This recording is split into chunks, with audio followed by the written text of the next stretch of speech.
Tailor ಅಂತ. ನೀವು ನಮ್ಮಲ್ಲಿ ದೊಡ್ಡ ಚಳವಳಿನೇ ಆಗೋಗಿದೆ 12ನೇ ಶತಮಾನದಲ್ಲಿ. ಬಸವಾದಿ ಶರಣರ ಜೊತೆಗಿದ್ದವರೆಲ್ಲರೂ ಕಾಯಕ ಜೀವಿಗಳು. ಅಲ್ಲಿ ಯಾವೆಲ್ಲ ಆಯಗಾರ ಸಮುದಾಯ ಅಂತ ಏನು ಹೇಳ್ತಿದ್ದೀವಿ, ಸರ್ವಿಸ್ ಕೊಡುವಂಥ ಸಮುದಾಯಗಳೆಲ್ಲ ಸೇರಿ ಒಂದು ಪರಂಪರೆಯನ್ನು ಸೃಷ್ಟಿ ಮಾಡಿದರು. ಕಾರ್ಪೆಂಟ್ರಿ ಕೆಲಸ ಮಾಡೋರು, ಕಂಬಾರ್ ಕೆಲಸ ಮಾಡೋರು, ಕುಂಬಾರ್ ಕೆಲಸ ಮಾಡೋರು, ಇವರೆಲ್ಲರೂ ಶರಣರು 12ನೇ ಶತಮಾನದಲ್ಲಿ. ಆ ಥರದ್ದು ಕಾಯಕದ ಜೊತೆಗೆ ಸಾಹಿತ್ಯವನ್ನು ರಚಿಸುವ ಒಂದು ಪರಂಪರೆ ಕನ್ನಡ ನಾಡಿನಲ್ಲಿ ಬಹಳ ಹಳೆಯದು. ಅಂದರೆ 12ನೇ ಶತಮಾನದಿಂದಲೇ ಆರಂಭ ಆಗ್ತದೆ. ಕೇಳ್ತಿಲ್ವಾ?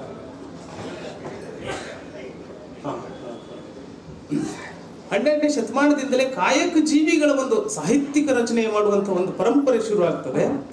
ಅದು ಇವತ್ತಿನ ನಾಗರಾಜ್ ಸರ್ ತನಕನೂ ಅದು ಮುಂದುವರೆದಿದೆ. ಬಹಳ ಹೆಮ್ಮೆ ವಿಷಯ. ಒಬ್ಬ ಟೈಲರ್ ಈ ಥರದ ಯೋಚನೆ ಮಾಡ್ತಾ ಒಂದು ಕಾದಂಬರಿ ಬರೆಯುವಂಥದ್ದು ಬಹಳ ಅದ್ಭುತವಾದ ಒಂದು ಸಂಗತಿ ಅಂತ ಹೇಳಿ ತಮ್ಮ ಹತ್ರ ತಿಳಿಸ್ತಾ, ಮತ್ತೆ ಏನಂತಂದ್ರೆ ಈ ಕಾಯಕ ಜೀವಿಗಳಿಗೆ ಯಾಕೆ ಈ ಥರದ ಲಿಟ್ರೇಚರ, ಕಲೆ, ಸಾಹಿತ್ಯ, ಸಿನಿಮಾ, ಪೇಂಟಿಂಗ್ ಇದೆಲ್ಲದೂ ಸೇರಿಕೊಳ್ತದಂದ್ರೆ, ನೀವು ಪ್ರತಿ ಹಳ್ಳಿಯಲ್ಲೂ ಕಾಯಕ ಜೀವಿಗಳ ಶ್ರಮದಾನ ಎಷ್ಟು ಗಂಟೆ ಅಂದರೆ ಬೆಳಿಗ್ಗೆ 6 ಗಂಟೆ ಅಂದರೆ 12-1 ಗಂಟೆ ಮುಕ್ತಾಯ ಆಗ್ತದೆ.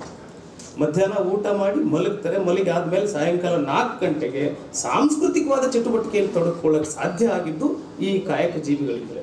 ಅದಕ್ಕೆ ನೀವು ನೋಡಿ, ಇಡೀ ಕರ್ನಾಟಕದಲ್ಲಿ ಯಾರಾದರೂ ಸಂಗೀತ ಕ್ಷೇತ್ರದಲ್ಲಿ ಸಾಧನೆ ಮಾಡಿದಾರಂದ್ರೆ, ಸಾಹಿತ್ಯ ಕ್ಷೇತ್ರದಲ್ಲಿ ಸಾಧನೆ ಮಾಡಿದಾರಂತಂದ್ರೆ, ಅಥವಾ ಇನ್ನುಳಿದ ಯಾವುದೇ ಲಲಿತ ಕಲೆಗಳಲ್ಲಿ ಏನು ಸಾಧನೆ ಮಾಡಿದ್ದಾರೆ ಅಂತಂದ್ರೆ ಅವರೆಲ್ಲರೂ ಈ ಥರದ ಕಾಯಕ ವರ್ಗದಿಂದ ಬಂದವರು ಅಂತ.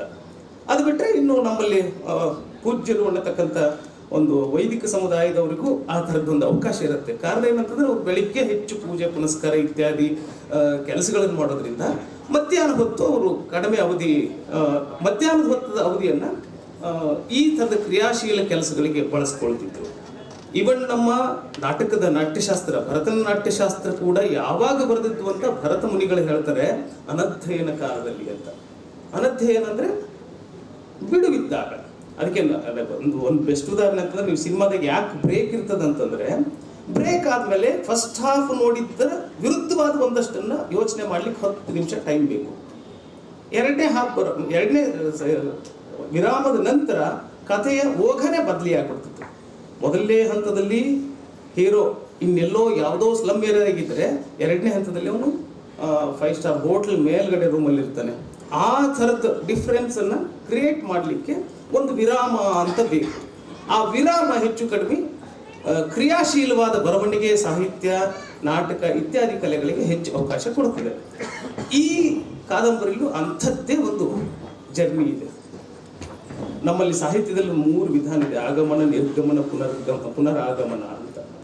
ನೀವು ಯಾರೆಲ್ಲ ಸಾಹಿತ್ಯ ಬರೆದಿದ್ದಾರೆ, ಜಯಂತ್ ಕಾಯ್ಕಿನಿಂದ ಹಿಡಿದು ಅವ್ರ ತಂದೆ ಗೌರೀಶ್ ಕಾಯ್ಕಿನವರಿಂದ ಹಿಡಿದು ಅನಂತಮೂರ್ತಿ, ಕುವೆಂಪು ಬಹುಶಃ ಅದೇ ಕುಪ್ಪಳ್ಳಿಯಲ್ಲಿ ಇದ್ದಿದ್ರೆ ಸಾಹಿತ್ಯ ಬರೀತಿದ್ರು ಇಲ್ಲ ಗೊತ್ತಿಲ್ಲ.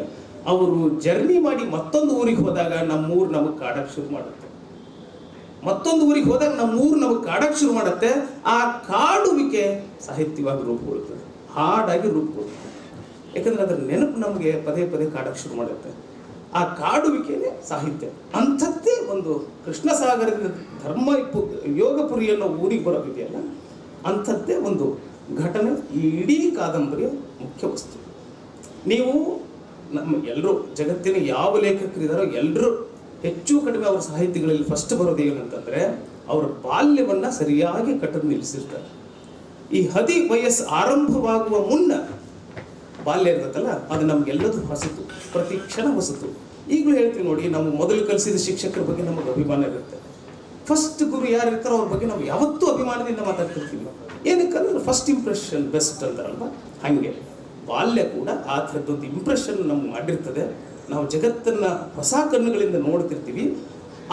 ಹಾಗಾಗಿ ಆ ಹೊಸ ಕಣ್ಣುಗಳಿಂದ ನೋಡಿದಂಥ ಜಗತ್ತು ನಮ್ಮೊಳಗೆ ಒಂದು ಸಾಹಿತ್ಯಿಕ ಮೌಲ್ಯವನ್ನು ಸೃಷ್ಟಿ ಮಾಡಿರ್ತದೆ.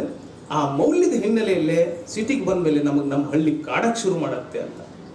ಆಗಮನ ಭೂಮಿಗಾಗಿದ್ದು ಆ ಕ್ಷಣ ಗ್ರಹಿಸಿದ್ದನ್ನ ನಾವು ಆ ಊರು ಬಿಟ್ಟು ಮತ್ತೊಂದು ಊರಿಗೆ ಹೋಗುವ ನಿರ್ಗಮನದಲ್ಲಿ ಸಾಹಿತ್ಯ ರಚನೆ ಆಗುತ್ತೆ.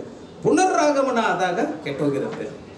ನಾನು ಹುಟ್ಟಿದ ಊರ ಅಂತ ನಾವೇ ಹೇಳ್ತೀವಿ ಎಷ್ಟೋ ಸಲ ನಮ್ಮ ಹಳ್ಳಿಗೆ ವಾಪಸ್ ಹೋದಾಗ.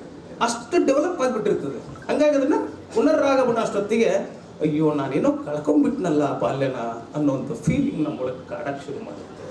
ಅಂಥದ್ದೇ ಒಂದು ಕಥನ ಈ ಯೋಗ ಪುರಿ ಒಳಗಿದೆ. ಮತ್ತೆ ಒಂದು ನಮ್ಮ ಇಡೀ ಜಗತ್ತಿಗೆ ಚಂದ್ರ ಸೂರ್ಯ ಹೆಂಗೋ ಕತ್ತಲು ಬೆಳಕು ಹಂಗೋ ಅನ್ನುವುದು ನಮ್ಮನ್ನು ಯಾವತ್ತಿಗೂ ಕಾಡ್ತಿರ್ತದೆ. ಅದಕ್ಕೆ ನಾವು ಹೆಚ್ಚಿನ ಪಾಲ್ ಕತೆ ಸಾಹಿತ್ಯ ಸಿನಿಮಾಗಳಲ್ಲೆಲ್ಲ ಒಬ್ಬ ಬಡವ ಇರ್ತಾನೆ, ಒಬ್ಬ ಶ್ರೀಮಂತ ಇರ್ತಾನೆ. ಆ ಥರದ ಹೆಣ್ಣು ಗಂಡು ಎರಡಲ್ವಾ, ಜಗತ್ತೇ ಎರಡರಿಂದ ನಡೀತಿದೆ ಹೆಚ್ಚು ಕಡಿಮೆ. ನಾವು ಅದಕ್ಕೆ ಎರಡು ಗಾಲಿಗಳು ಎರಡು ಅನ್ನೋದು ಹಾಗೆ ಪ್ರತಿ ನಂಬರಿಗೂ ಒಂದೊಂದು ಅರ್ಥ ಇದೆ. ಹಾಗಾಗಿ ಎರಡು ಅನ್ನೋದು ನೀವು ಶಂಕರಾಚಾರ್ಯರು ಅದ್ವೈತ ಇದನ್ನು ಹೇಳ್ತಾರೆ ಅಂತಂದ್ರೆ ದ್ವೈತ ಆದಮೇಲೆ ಅದ್ವೈತ ಆರಂಭ ಆಗ್ತದೆ ಅಂತ. ನೀವು ಒಂದನ್ನ ಮತ್ತೊಂದಕ್ಕೆ ಸೇರಿಸಿದಾಗ ಒಂದೇ ಆಗ್ತದೆ ಅಂತೇಳಿ ತತ್ವ ಹೇಳುತ್ತೆ, ಆದರೆ ಮತ್ತೊಂದನ್ನು ಸೇರಿಸಿದಾಗ ಎರಡು ಆಗ್ತದೆ ಅಂತ ನಿಖರವಾಗಿ ಹೇಳುತ್ತೆ. ಅದಕ್ಕೆ ನಾವು ನಮ್ಮಲ್ಲಿ ಭಾವಗೊಂಡ ವಿಭಾವ ಮಾಡುವುದು, ಜ್ಞಾನವನ್ನು ವಿಜ್ಞಾನ ಮಾಡುವುದು, ಹಾಗೆ ತತ್ವಜ್ಞಾನವು ತನ್ನ ಕತ್ತಲೆಯೊಳಗೆ ಬೆಳಕನ್ನು ಹುಡುಕ್ತಾ ತನ್ನ ಹೊಸ ರೂಪಗಳನ್ನ ಕಾಣಿಸ್ಲಿಕ್ಕೆ ಶುರು ಮಾಡ್ತದೆ. ಅಂತ ಹೊಸ ರೂಪು ಈ ಪುಸ್ತಕದಲ್ಲಿ ಒಂದು ದರ್ಶನ ಆಗ್ತದೆ ಅಂತ ಹೇಳ್ತಾ, ಮತ್ತು ಇದರೊಳಗೆ ಕಾಕಪ್ಪ ಅನ್ನೋನು ತನ್ನ ಮಕ್ಕಳ ಭವಿಷ್ಯಕ್ಕಾಗಿ ಮೈಗ್ರೇಟ್ ಆದ ಮೇಲೆ ಅವನ ಮಕ್ಕಳಿಬ್ಬರು, ಒಬ್ಬ ಶಿಕ್ಷಕ ಆಗ್ತಾನೆ, ಒಬ್ಬ ಹಳ್ಳಿ ಉಳಿತಾನೆ. ಅವರಿಬ್ಬರ ಬದುಕು ಹೇಗೆಲ್ಲ ಆಧುನಿಕತೆಯಲ್ಲಿ ತಮ್ಮನ್ನು ತಾವು ಸುಟ್ಟುಕೊಳ್ತಾರೆ, ತಮ್ಮನ್ನು ತಾವು ಕೊಟ್ಕೊಳ್ತಾರೆ ಅನ್ನೋ ಒಂದು ಅದ್ಭುತವಾದ ವಿಷಯ ವಸ್ತುವನ್ನು ಯೋಗಪುರಿ ಕಾದಂಬರಿ ನಿರೂಪಿಸ್ತದೆ. ಈ ಕಾದಂಬರಿ ಒಳ್ಳೆಯದಾಗಲಿ. ಮತ್ತು ನನಗೆ ಇವತ್ತಿಲ್ಲಿ ಮಾತಾಡಲಿಕ್ಕೆ ಅವಕಾಶಕ್ಕಾಗಿ ಮಾಡಿಕೊಟ್ಟ ಅರವಿಂದ್ ಸರ್ ಆಗಲಿ, ನಾಗರಾಜ್ ಸರ್ ಆಗಲಿ, ರಾಜ್ ಸರ್ ಆಗಲಿ, ಮತ್ತು ತಾವೆಲ್ಲರೂ ನಮ್ಮ ಸ್ನೇಹಿತರು ಸುಮಾರು ಜನ ಇದ್ದೀರಿ, ತಮ್ಮೆಲ್ಲರಿಗೂ ನಾನು ವಂದಿಸ್ತಾ, ನಾನು ಅನಿವಾರ್ಯವಾಗಿ ನನ್ನ ನಾಟಕ ರಿಹರ್ಸಲ್ ಇದರಿಂದ ಹೋಗಬೇಕಾಗಿದೆ. ನನಗೆ ಹೋಗ್ಲಿಕ್ಕೆ ಅವಕಾಶ ಕೊಡ್ತೀವಿ ಅಂತ ಕೇಳ್ಕೊಳ್ತಾ ನನ್ನ ಮಾತುಗಳನ್ನು ಮುಗಿಸ್ತೇನೆ. ನಮಸ್ಕಾರ. ಇವರು ಹಾಗೆ ನಮ್ಮ ಮುಖ್ಯ ಅತಿಥಿಗಳು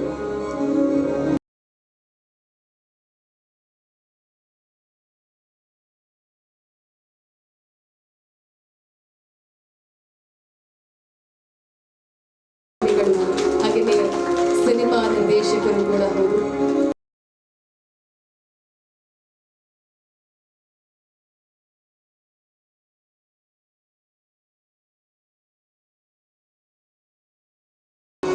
ಆಗಿನ ಕಾಲದಿಂದ ಈ ಕಾದಂಬರಿ ಅನ್ನುವಂತಹದ್ದು ಬೆಳೆದು ಬಂದಿದೆ ಅಂತ ನಾವು ಅದಕ್ಕೆ ಹೇಳೋದು ಓಲ್ಡ್ ಇಸ್ ಗೋಲ್ಡ್.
ಅಂತಾದ್ರೆ ಬಹುಶಃ ಬರೀ ದೀಪ ಬೆಳಗೋದಲ್ಲ, ನಮ್ಮಲ್ಲಿರುವಂತಹ ಅಂಧಕಾರವನ್ನ, ನಾನು ಅನ್ನುವಂತಹ ಅಂಧಕಾರವನ್ನ ತೆಗೆದು ಹಾಕಿ ನಾವೆಲ್ಲರೂ ಒಟ್ಟಾಗಿ ನಾವು ಅನ್ನುವಂತಹ ಅದ್ಭುತ ಭಾವನೆಯನ್ನ ಬೆಳಗಿಸೋದು.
ಎಲ್ಲರಿಗೂ ನಮಸ್ಕಾರ.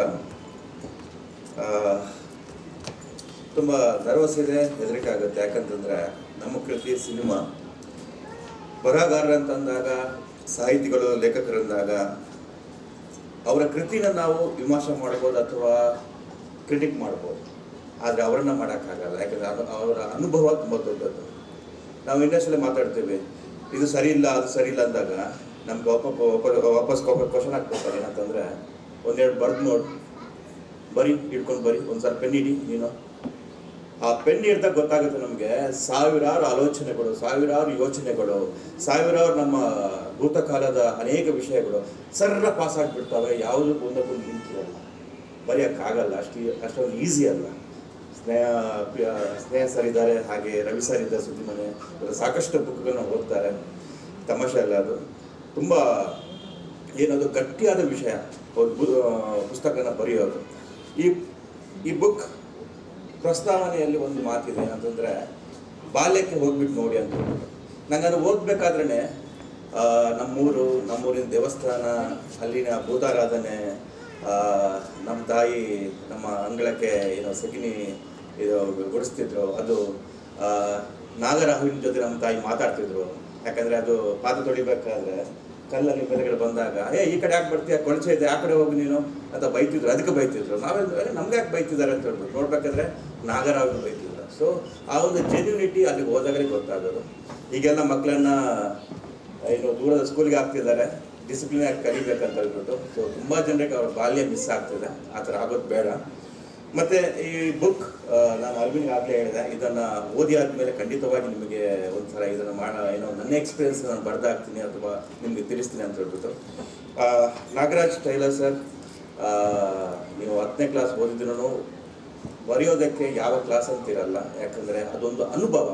ಯಾಕಂದರೆ ಏನು ಓದಿಲ್ಲ ಅಂದ್ರೂ ಪರವಾಗಿಲ್ಲ, ಅನುಭವ ದೊಡ್ಡದ್ದು. ಅದನ್ನು ಯಾರು ದುಡ್ಡು ಕೊಟ್ಟು ತಗೊಳಕ್ಕಾಗಲ್ಲ, ಅದನ್ನು ಗ್ರಹಿಸ್ಕೊಳ್ಳೋಕ್ಕಾಗಲ್ಲ. ಯಾಕಂದರೆ ಭೂತಕಾಲದಲ್ಲಿ ಆಗಿದ್ದನ್ನು ನೆನಪಿಸ್ಕೊಂಡು, ವರ್ತಮಾನವನ್ನು ಗ್ರಹಿಸಿಕೊಂಡು, ಫ್ಯೂಚರಲ್ಲಿ ಏನಾಗುತ್ತೆ ಅಂತ ಅದನ್ನು ಗ್ರಹಿಸ್ಕೊಂಡು ಬರೆಯೋದಿದೆಯಲ್ಲ, ತುಂಬ ದೊಡ್ಡದು. ಸೊ ಒಂದು ಒಳ್ಳೆ ಬುಕ್ನ ಬರೆದಿದ್ದೀರಾ, ಒಳ್ಳೆಯದಾಗಲಿ, ಅನೇಕ ಮುದ್ರಣ ಆಗಲಿ, ಸಾಕಷ್ಟು ಜನ ಪುಸ್ತಕ ಪ್ರಿಯರು ಇದನ್ನು ಓದಿ ಅಂತ ಅವ್ರಿಗೆ ಹಾರೈಸ್ತೀನಿ. ಒಳ್ಳೆಯದಾಗಲಿ. Thank you so much sir. Sir, ನೀವು ಕೂಡ ಜೊತೆಗಿದ್ದೀರಾ, ಹಲವಾರು ಚಲನಚಿತ್ರಗಳನ್ನ ನಮಗೆ ಕೊಟ್ಟಿದ್ದೀರಾ. ಅದ್ಭುತ ಚಲನಚಿತ್ರಗಳ ಮುಖೇನ ನಮ್ಮ ಚಲನಚಿತ್ರಕ್ಕೆ ಕೊಡುಗೆ ನೀಡಿದ್ದೀರಾ. ನೀವೊಂದನ್ನು ಮಾತು ಈ ಮೈ. ಎಲ್ರಿಗೂ ನಮಸ್ತೆ. ನನಗೆ ಆ್ಯಕ್ಚುಲಿ ಇದೊಂದು ಸ್ವಲ್ಪ ಹೊಸದು, ಅಂದರೆ ಬುಕ್ ಬಿಡುಗಡೆ ಈ ಥರ ಕಾರ್ಯಕ್ರಮ ಭಾಳ ಕಡಿಮೆ ನಾನು ಹೋಗಿದ್ದೆ. ನಾನು ಹೋಗೇ ಇರಲಿಲ್ಲ. ಆ್ಯಕ್ಚುಲಿ ಇದೇ ಫಸ್ಟ್ ಟೈಮ್ ಬಂದಿದ್ದು. ಬುಕ್ಗಳನ್ನ ತುಂಬ ಓದಿನಿ. ಈಗಲ್ಲ, ಸ್ಕೂಲ್ ಹೋಗ್ಬೇಕಾದ್ರೆ ಓದಿದ್ದೆ. ಈ ಥರದ ಬುಕ್ಗಳು ಭಾಳ ಕಡಿಮೆ ನಾನು ಓದಿದ್ದು. ಐ ಥಿಂಕ್ ಈ ಬುಕ್ ನಾನು ಓದ್ತೀನಿ. ಅಂದರೆ ನಾನು ಹಳ್ಳಿಗಾಡಿಂದ ಬಂದಂಥ ಹುಡುಗ, ಅವ್ರ ಥರ ಅವರು ನಮ್ಮ ನಾಗರಾಜರು ಕೂಡ ಓದಿದ್ದು 10th, ನಾವು ಓದಿದ್ದು ಅದೇನೆ. ಅನುಭವನೇ ಬಹುಶಃ ಬದುಕಲ್ಲಿ ಎಲ್ಲವನ್ನ ಮಾಡಿಸ್ತಾ ಹೋಗುತ್ತೆ. ನನಗನ್ಸೋದು ನಮ್ಮ ಮೂಲ ಅಂತ ಏನು ಬರುತ್ತೋ ಇದು ಕೂಡ ಒಂದಾಗಿರುತ್ತೆ. ಈ ಬರವಣಿಗೆ ಇರುತ್ತಲ್ಲ, ನಾವು ಶುರು ಮಾಡೋದೇ ಇಲ್ಲಿಂದ ಪ್ರತಿಯೊಂದನ್ನು. ಒಳ್ಳೇದಾಗಲಿ ಅವರಿಗೆ. ನಾನು ಮುನ್ನುಡಿ ಓದಿ, ಅಲ್ವಿನ್ ಸರ್ ಬರೆದಿರುತ್ತೆ ಮುನ್ನುಡಿನ ಓದಿದೆ, ತುಂಬ ಅದ್ಭುತವಾಗಿ ಮುನ್ನುಡಿ ಬರೆದಿದ್ದಾರೆ. ಲೇಖಕರ ಮಾತನ್ನು ಓದಿದ್ದೀನಿ. ಮುಂದೆ ಬುಕ್ಕನ್ನು ಓದ್ತೀನಿ. ನನಗೇನು ಅನ್ಸುತ್ತೋ ಅದನ್ನು ನಾನು ಅಲ್ವಿನ್ ಸರ್ ಅಥವಾ ನಾಗರಾಜ್ ಸರ್ ಹೇಳ್ತೀನಿ. ಇದು ಇನ್ನೂ ಮುದ್ರಣರಾಗಲಿ, ಈ ಥರ ಬುಕ್ಗಳನ್ನ ಇನ್ನೂ ಬರೀತಾ ಹೋಗಿ ಒಳ್ಳೊಳ್ಳೆ ಬುಕ್ಗಳು ನಿಮ್ಮ ಕಡೆಯಿಂದ ಬರಲಿ ಅಂತ ಹೇಳ್ತೀನಿ. ಎಲ್ಲರೂ ಒಳ್ಳೇದಾಗಲಿ. Thank you so much. ಜೈ ಕನ್ನಡ. ಸ್ವೀಟ್ ಅಂಡ್ ಶಾರ್ಟ್ ಅಂತಾರೆ ಅಲ್ವಾ, ತುಂಬಾ ಶಾರ್ಟ್ ಆಗಿದ್ರೆ ತುಂಬಾ ಸ್ವೀಟ್ ಆಗಿರುತ್ತೆ ಅಂತ, ಹಾಗೆ ಮುಗಿಸ್ಬಿಟ್ರಿ ನೀವು. Thank you so much. ಅಷ್ಟು ಚಿಕ್ಕದಾಗಿದ್ರು ಕೂಡ ಹೇಳಿದಂತಹ ಮಾತುಗಳು ಬಹುಶಃ ಅಷ್ಟೇ ಮೌಲ್ಯಯುತವಾಗಿತ್ತು. Thank you so much sir ನಿಮ್ಮೆಲ್ಲ ಮಾತುಗಳಿಗೆ ಅಂತ ಹೇಳ್ತಾ ಕಾರ್ಯಕ್ರಮಕ್ಕೆ ಅಂತೂ ಇಂತೂ ಮುಖ್ಯ ಘಟ್ಟ ಏನ್ ಹೇಳಿ ನೋಡುವ. ಏನ್ ಹೇಳ್ಬೋದಾ ಯಾರಾದ್ರೂ? ಕಾದಂಬರಿಯ ಬಿಡುಗಡೆ. ನಾವು ಬಂದಿದ್ದ ಕೆಲಸನೇ ಮರ್ತೋಗ್ಬಿಟ್ರೆ ಕಷ್ಟ ಅಂತ ಅಲ್ವಾ? ಎಸ್, ಕಾದಂಬರಿಯ ಬಿಡುಗಡೆ ಮಾಡೋಣ. ನಾವೆಲ್ಲರೂ ಕೂಡ ಒಟ್ಟಿಗೆ ಸೇರಿ ಕಾದಂಬರಿಯ ಬಿಡುಗಡೆ ಮಾಡೋಣ. ನಾಗರಾಜ್ ಸರ್ ಎಲ್ಲ ಮುಖ್ಯ ಅತಿಥಿಗಳ ಜೊತೆಗೂಡಿ ಈ ಒಂದು ಕಾದಂಬರಿಯ ಬಿಡುಗಡೆ ಮಾಡಬೇಕು, ಚಾಲನೆ ನೀಡಬೇಕು ಅಂತ ಕೇಳ್ಕೊಳ್ತೀನಿ. ಹೋಗಿ ಶುರು ಮಾಡೋಣ. ಹಾಗಾದ್ರೆ ಕಾರ್ಯಕ್ರಮಕ್ಕೆ ಎಲ್ಲ ಅತಿಥಿಗಳು ಒಟ್ಟಾಗಿ ಸೇರಿ ಕಾದಂಬರಿಯ ಬಿಡುಗಡೆಯನ್ನ ಮಾಡಬೇಕು.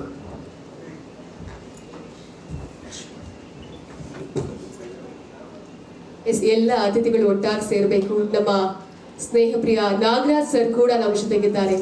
ಹಲವಾರು ಕಾದಂಬರಿಗಳನ್ನು ನಮಗೆ ನೀಡಿದಂತಹ ಅದ್ಭುತ ವ್ಯಕ್ತಿ ನಮ್ಮ ಜೊತೆಗಿದ್ದಾರೆ. ಎಲ್ಲರೂ ಸೇರಿ ಒಟ್ಟಾಗಿ ಕಾದಂಬರಿಯನ್ನು ಬಿಡುಗಡೆ ಮಾಡ್ತಾ ಇದ್ದಾರೆ. ಎಲ್ಲರೂ ಜೋರಾದ ಚಪ್ಪಾಳೆ ಮುಖೇನ ಅಲ್ಲಿಂದ ಕಾದಂಬರಿಯನ್ನು ಬಿಡುಗಡೆ ಮಾಡೋಣ. ಒಂದು ಒಳ್ಳೆ ಕಾದಂಬರಿ ಇವತ್ತು ನಮ್ಮ ಕೈಗೆ ಸಿಗ್ತಾ ಇದೆ. ನಮ್ಮ ಎಲ್ಲ ಮಜಲುಗಳನ್ನ ಒಟ್ಟಾಗಿ ಸೇರಿಸಿ ಬರವಣಿಗೆಯ ಮುಖೇನ ನಮಗೆ ನೀಡ್ತಾ ಇದ್ದಾರೆ. Nagaraj sir, thank you so much. ಜೊತೆಗೆ ಅತಿಥಿಗಳೆಲ್ಲರೂ ಕೂಡ ಅದನ್ನ ಪಬ್ಲಿಷ್ ಮಾಡ್ತಾ ಇದ್ದಾರೆ.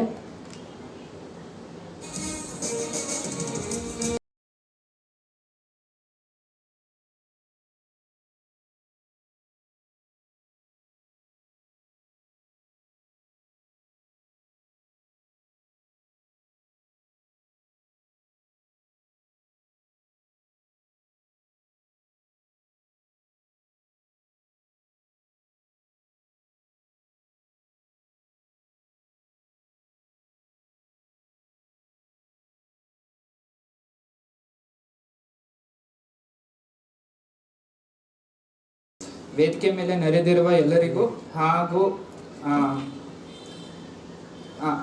ಆಗಮಿಸುವ ಎಲ್ಲ ಆತ್ಮೀಯ ಬಂಧು ಮಿತ್ರರು ಹಾಗೂ ಪತ್ರಕರ್ತರ ಬಂಧು ಮಿತ್ರರಿಗೂ ನನ್ನ ನಮಸ್ಕಾರಗಳು. ಇತ್ತೀಚೆಗೆ ನೀವು ನೋಡಿರಬಹುದು, ಎಲ್ಲ ಕಡೆ ಡಿಜಿಟಲ್ ಯುಗ, ತಾಂತ್ರಿಕ ಯುಗ ಜಾಸ್ತಿ ಆಗ್ತಾ ಇದೆ, ಹೆಚ್ಚಿಗೆ ಮುನ್ನಡೆ ನಡೀತಾ ಇದೆ. ಅದಕ್ಕೆ ತಕ್ಕಂತೆ ತಂತ್ರಜ್ಞಾನ ಲೋಕದಲ್ಲಿ ಸಾಕಷ್ಟು ಏರಿಳಿತ ಕಂಡು ಬಂದಿದ್ದರೂ ನಾವು ತಂತ್ರಜ್ಞಾನವನ್ನು ದೂರ ಮಾಡದೆ ನಾವು ಅದರ ಮೇಲೆ ಇನ್ನಷ್ಟು ಅವಲಂಬಿತ ಆಗಿದ್ದೇವೆ. ಅಂತೆಯೇ ನಮ್ಮ ಸಾಹಿತ್ಯ ಲೋಕದ ವಿಶೇಷತೆ ಏನೆಂದರೆ, ಇವತ್ತು ಎಷ್ಟೇ ಈ ಬುಕ್, ಆಮೇಲೆ ನೀವು ನೋಡಿರ್ಬೋದು ಕೆಲವೊಂದು ಕೃತಿಗಳು, ಕಾದಂಬರಿಗಳು ನೀವು ಆನ್ಲೈನಲ್ಲಿ ಮುಖಾಂತರನೇ ನೀವು ಓದ್ಬೋದು. ಆ ರೀತಿ ಬಂದರೂ ಸಹ ಸ್ಥೂಲ ರೂಪದ ಪುಸ್ತಕ ಅಂದ್ರೆ ನಾವೇನ್ ಹೇಳ್ತೀವಿ ಫಿಸಿಕಲ್ ಬುಕ್ ಅಂತ ನಾವೇನ್ ಹೇಳ್ತೀವಿ, ನಮ್ಮ ಪ್ರಿಂಟಿಂಗ್ ಪಬ್ಲಿಷಿಂಗ್ ಫೀಲ್ಡ್ ಅಲ್ಲಿ ನಾವೇನಂತ ಹೇಳ್ತೀವಿ ಅಂದ್ರೆ ಇದನ್ನ ಪೇಪರ್ ಬ್ಯಾಕ್ ಅಂತ ಕರಿತೀವಿ. ಸೊ ಆ ಪ್ರಮಾಣ ಕುಂಠಿತವಾಗಿದ್ದರು, ಅಂದ್ರೆ ಪುಸ್ತಕ ಪ್ರಿಯರು ಇಲ್ಲ ಅಂದ್ರೆ ಪುಸ್ತಕ ಕೊಳ್ಳುವವರು ಕುಂಠಿತವಾಗಿದ್ದರು. ಕೇವಲ ಅಂದ್ರೆ ಈಗ ನಾವ್ ಏನ್ ಹೇಳ್ತೀವಿ ಅಂದ್ರೆ ಈಗ ಯುವ ಪೀಳಿಗೆ, ಬೇಸಿಕಲಿ ಯೂತ್ ಯಾರಿರ್ತಾರೆ, ಯೂತ್ ಜನರೇಷನ್ ಈ ಪೇಪರ್ ಬ್ಯಾಕ್ ಪುಸ್ತಕಗಳನ್ನ ಕೊಂಡುಕೊಳ್ಳುವ ಪ್ರಮಾಣ ಹೆಚ್ಚಾಗ್ತಾ ಇದೆ ಅಂತ ನಮ್ಮ ಸೇಲ್ಸ್ ಹಾಗೆ ನಮ್ಮ ಮಾರಾಟ ಡೆಮೋಗ್ರಫಿ ಅಂತ ನಾವೇನು ಹೇಳ್ತೀವ ಅದು ಕೂಡ ನಮಗೆ ಪ್ರಕಾಶಿತ ಆಗ್ತಾ ಇದೆ. ಅದಕ್ಕೆ ಉತ್ತಮ ಉದಾಹರಣೆ ನಾನು ಏನಂತ ಹೇಳ್ತೀನಿ ಅಂದ್ರೆ ಪುಸ್ತಕ ಸಮೂಹಗಳು ಅಥವಾ ಸಾಹಿತ್ಯ ಸಮೂಹಗಳು, ನಾವೇನು ಇಂಗ್ಲಿಷಲ್ಲಿ ನಾವೇನು ಹೇಳ್ತೀವಿ ಲಿಟ್ರೇಚರ್ ಕ್ಲಬ್ಸ್, ಬುಕ್ ಕ್ಲಬ್ಸ್ ಅಂತ ನಾವೇನು ಹೇಳ್ತೀವಿ, ಅವುಗಳ ಮುಖಾಂತರ ಈ ಪೇಪರ್ ಬ್ಯಾಕ್ ಇಲ್ಲ ಅಂದ್ರೆ ಈ ಸ್ಥೂಲ ರೂಪದ ಪುಸ್ತಕಗಳು ಜನಪ್ರಿಯವಾಗುತ್ತಿದೆ ಅಂತ ನಾನು ಹೇಳಕ್ ಬಯಸ್ತಾ ಇದ್ದೀನಿ. ಈ ಸಮೂಹಗಳಲ್ಲಿ ಸಾಮಾನ್ಯವಾಗಿ ಯುವ ಓದುಗರಿಂದ ಕೂಡಿದ್ದು ಕೆಲವೊಮ್ಮೆ ತಾವುಗಳು ಓದುವ ಪುಸ್ತಕದ ಬಗ್ಗೆ ಇನ್ನಿತರರಿಗೆ ಮಾಹಿತಿ ನೀಡೋದರ ಜೊತೆಗೆ ತಾರ್ಕಿಕ ಜ್ಞಾನ ಅಂದ್ರೆ ಇನ್ವೆಸ್ಟಿಗೇಟಿವ್ ನಾಲೆಡ್ಜ್ ಅಂತ ನಾವು ಏನ್ ಹೇಳ್ತೀವಿ ಅದು ಕೂಡ ವೃದ್ಧಿ ಆಗ್ತಾ ಇರೋದು ಕಂಡು ಬಂದಿದೆ. ಈ ರೀತಿ ನಮ್ಮ ಸಾಹಿತ್ಯ ಲೋಕದಲ್ಲಿ ಇಂದಿಗೂ ಪುಸ್ತಕಗಳು ಜೀವಂತವಾಗಿವೆ. ಮತ್ತೊಂದೆಡೆ ನಮ್ಮ ಪ್ರಕಾಶನ ಸಂಸ್ಥೆ ಅಂದರೆ ಸ್ಪೈನ್ ಅಟ್ಲಾಸ್ ಪಬ್ಲಿಕೇಶನ್ಸ್, ನಾವು ಮೂಲತಃ ಮೈಸೂರಿನಲ್ಲಿ ಸ್ಥಿತವಾಗಿರುವುದು. ನಮ್ಮ ಸಂಸ್ಥೆ ಬಗ್ಗೆ ಹೇಳೋದಾದರೆ ಈ ಸಾಹಿತ್ಯ ಪ್ರಪಂಚದಲ್ಲಿ ಪಾದಾರ್ಪಣೆ ಮಾಡಲು ಇಚ್ಛಿಸುವವರಿಗೆ ನಾವು ಒಂದು ಉತ್ತಮ ವೇದಿಕೆ ನೀಡುವ ಒಂದು ಮಾಧ್ಯಮವಾಗಿದ್ದೇವೆ. ಸಾಮಾನ್ಯವಾಗಿ ಜನರ ಊಹೆ ಏನಂದ್ರೆ ಪುಸ್ತಕ ಬಿಡುಗಡೆ ಮಾಡ್ಬೇಕಿಲ್ಲ ಅಂದ್ರೆ ಪುಸ್ತಕ ಬರಿಬೇಕು ಅಂದ್ರೆ ತುಂಬಾ ಅಕ್ಷರ ಜ್ಞಾನ ಇರಬೇಕು, ಇಲ್ಲ ಅಂದ್ರೆ ತುಂಬಾ ಗ್ರಾಂಥಿಕ ಅಕ್ಷರ ಜ್ಞಾನ ಇರಬೇಕು ಅಂತ ಅಭಿಪ್ರಾಯ ಪಟ್ಟಿರ್ತಾರೆ. ಗೊಂದಲ ಕೀಳಾಗ್ತಾರೆ. ಈಗ ಫಾರ್ ಎಕ್ಸಾಂಪಲ್ ನಾವೇನಾದ್ರೂ ನಾವು ಒಂದು ಕಾದಂಬರಿ ಬರಿತೀನಿ ಅಂತಾನೆ ನೀವು ಊಹಿಸ್ಕೊಳ್ಳಿ, ಅದಕ್ಕೆ ಬರಿಬೇಕಂದ್ರೆ ಸಾಕಷ್ಟು ಅಕ್ಷರ ಜ್ಞಾನ ಇರ್ಬೇಕಂತ ಗೊಂದಲಕ್ಕೆ ಪಟ್ಬಿಡ್ತಾರೆ. ಆದ್ರೆ ನಿಜಾಂಶ ಏನಂದ್ರೆ ಪುಸ್ತಕ ಸಂಪಾದಿಸಿದ ಅಂದ್ರೆ ಬೇಸಿಕ್ ನಾಲೆಡ್ಜ್, ಬೇಸಿಕ್ ಅಕ್ಷರ ಜ್ಞಾನ ಯಾರಿಗೆ ಗೊತ್ತಿರುತ್ತೋ ಅವರು ಒಂದು ಕಾದಂಬರಿನ ಬರೆದು ಸಂಪಾದಿಸಬಹುದು.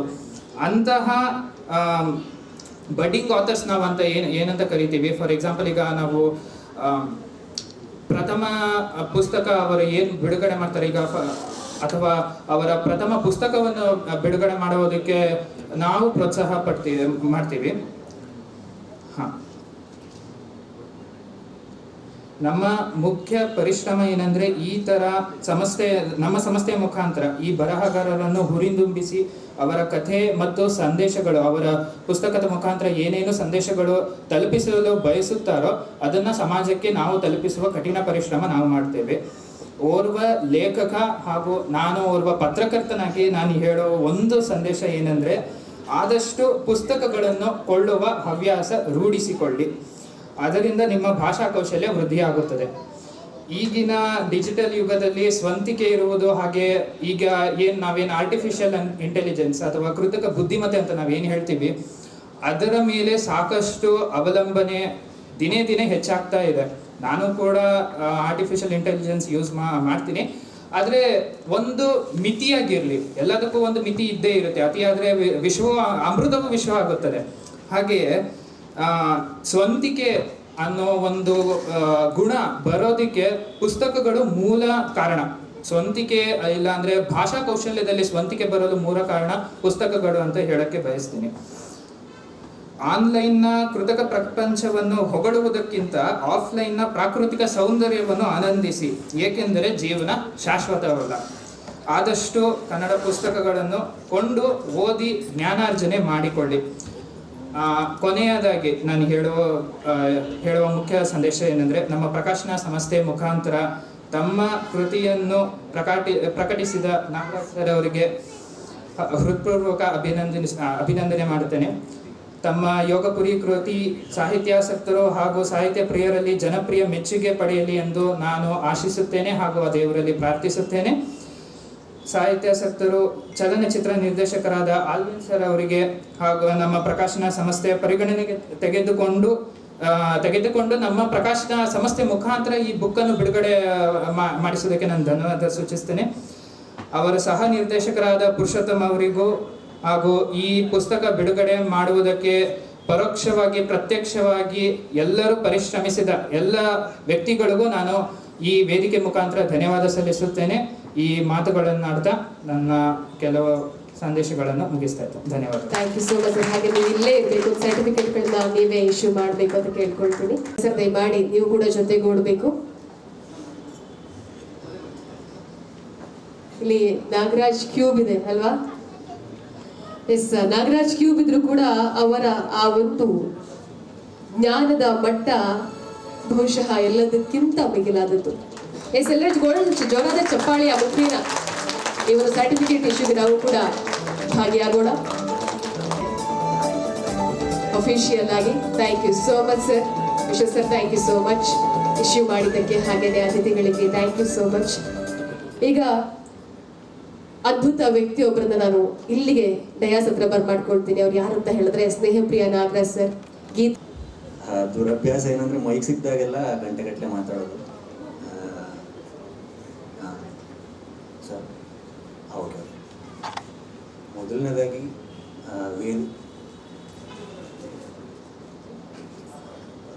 ಲೈಟ್ ತಗೊಳ್ಳಿ ಅಂತ. ಓಕೆ.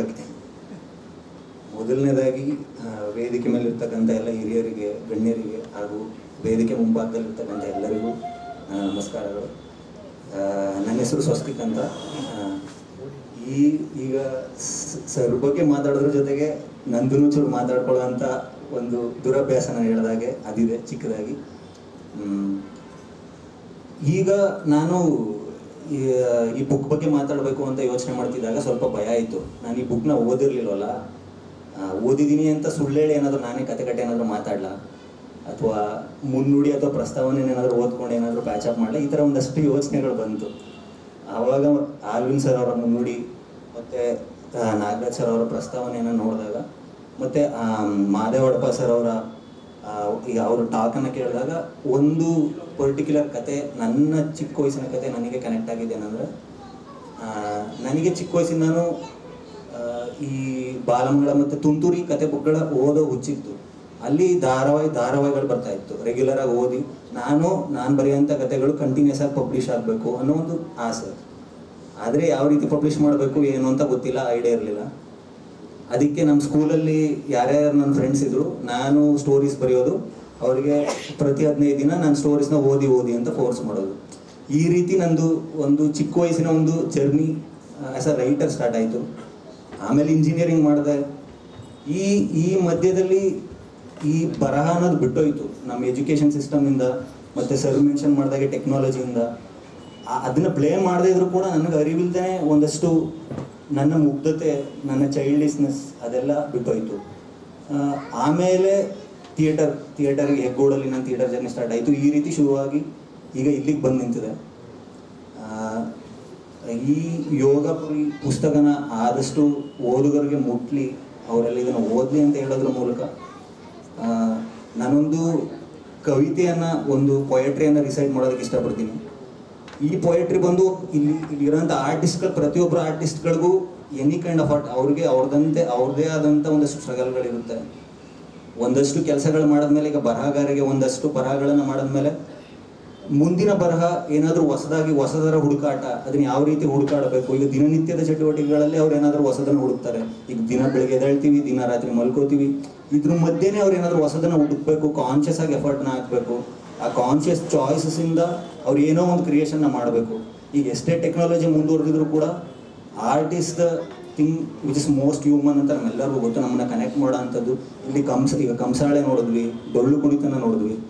ಒಂದು ನಮಗೆ ಗೊತ್ತಿಲ್ಲದೇ ಒಂದು ಕ್ಷಣನ ನಾವು ಮರೆತೋದ್ರ ಜೊತೆ ಕನೆಕ್ಟ್ ಆಗೋಂಥ ಒಂದು ಶಕ್ತಿ ಇರ್ತಕ್ಕಂಥ ಒಂದು ಫೀಲ್ಡ್ ಅಂತ ನಾವು ಹೇಳ್ಬೋದು.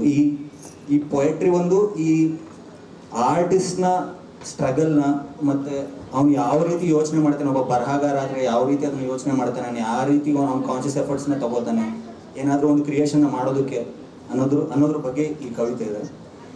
ಈ ಕವಿತೆಯ ಹೆಸರು ಬಂದು ದಿನಕ್ಕೊಂದು ಕವಿತೆ ಅಂತ.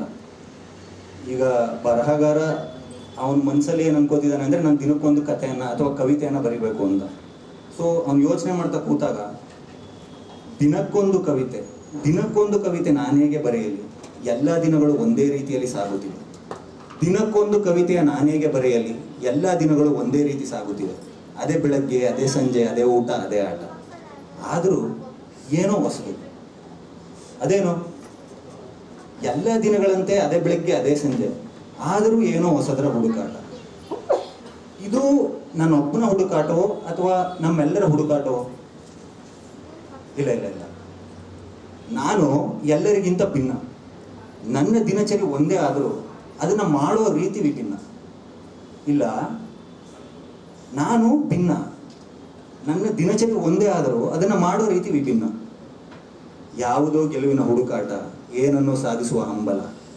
ಈ ಹಂಬಲವನ್ನು ಪೋಣಿಸಲು ದಿನನಿತ್ಯದ ಚಟುವಟಿಕೆಗಳು.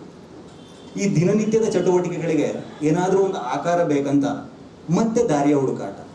ನೋಡಿ, ಮತ್ತೆ ಏನಾದರೂ ಇದೆ ಅಂತ ಹುಡುಕಾದ್ರಲ್ಲಿ ಅದನ್ನು.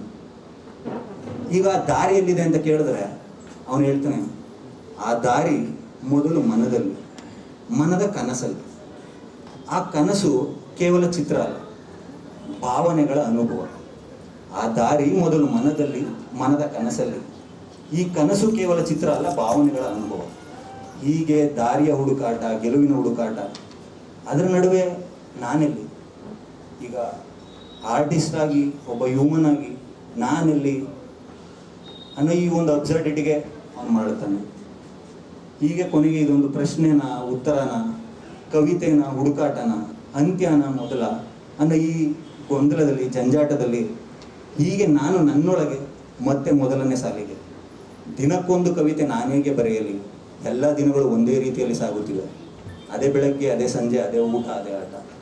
ಆದರೆ ಈ ಹುಡುಕಾಟವನ್ನು ನಿಲ್ಲಿಸದೆ ಸತತವಾಗಿ ಯಾವುದಾದ್ರೂ ಒಂದು ರೀತಿ ಆರ್ಟ್ ಜೊತೆ ಎಲ್ಲರೂ ಜೋಡಣೆ ಆಗಬೇಕು. ಅದೇ ಮೋಸ್ಟ್ ಹ್ಯೂಮನ್ ಥಿಂಗ್ ಅಂತ ಹೇಳ್ತಾ, ನಾಗರಾಜ್ ಸರ್ ಅವರ ಈ ಬುಕ್ಕು ಪ್ರತಿಯೊಬ್ಬ ಓದುಗರ ಮನಸ್ಸೆಳಿಲಿ, ಎಲ್ಲರನ್ನೂ ಒಂದಲ್ಲ ಒಂದು ರೀತಿ ಇನ್ಸ್ಪೈರ್ ಮಾಡಲಿ ಅಂತ ಹೇಳ್ತಾ ನನ್ನ ಮಾತನ್ನು ಮುಗಿಸ್ತೀನಿ. Thank you. ಮತ್ತು ನಮ್ಮ ರವಿ ಸರ್ಗೂ, ಇಲ್ಲಿ ಬಂದಿರೋ ಎಲ್ಲರಿಗೂ ನನ್ನ ನಮಸ್ಕಾರಗಳು. ಭಾಳ ಖುಷಿಯಾಯಿತು ಸರ್, ಅಲ್ವಿನ್ ಸರ್. ಯಾಕಂದರೆ ಇವತ್ತು ಈ ಬುಕ್ಕು ಬಿಡುಗಡೆ ನಮ್ಮ ಯಶ್ ಸರ್ ಮತ್ತು ವರ್ಧನ್ ಸರ್ ಹೇಳ್ದಂಗೆ ನನಗೆ ಅದ್ರ ಬಗ್ಗೆ ಗೊತ್ತಿಲ್ಲ. ಬಟ್ ಇದರಿಂದ ನನ್ನೊಂದು ಜ್ಞಾಪಕ ಬಂತು ಸರ್. ನಾವು ಚಿಕ್ಕ ವಯಸ್ಸಲ್ಲಿ ಯಾವ ಊರಿಗೆ ಹೋದ್ರೂ ನನ್ನ ಮನೇಲಿ ಇವತ್ತು ಒಂದು 4-5 ಬಾಕ್ಸ್ ಗಟ್ಟಲೆ ಬುಕ್ಸ್ ಇರುತ್ತೆ ಸರ್. ಅದು ದೇವರಾಗಿರ್ಬೋದು, ಆಯುರ್ವೇದಿಕ್ ಆಗಿರ್ಬೋದು, ಯಾವುದಾದ್ರೂ ಯಾವ ಊರಿಗೆ ಹೋದ್ರೂ ನಾನು ನಮ್ಮ ಪ್ರದೀಪ್ 10 ರೂಪಾಯಿಂದ ಬುಕ್ ತಗೊಂಡು ಓದ್ತಾ ಇದ್ರಿ ಸರ್.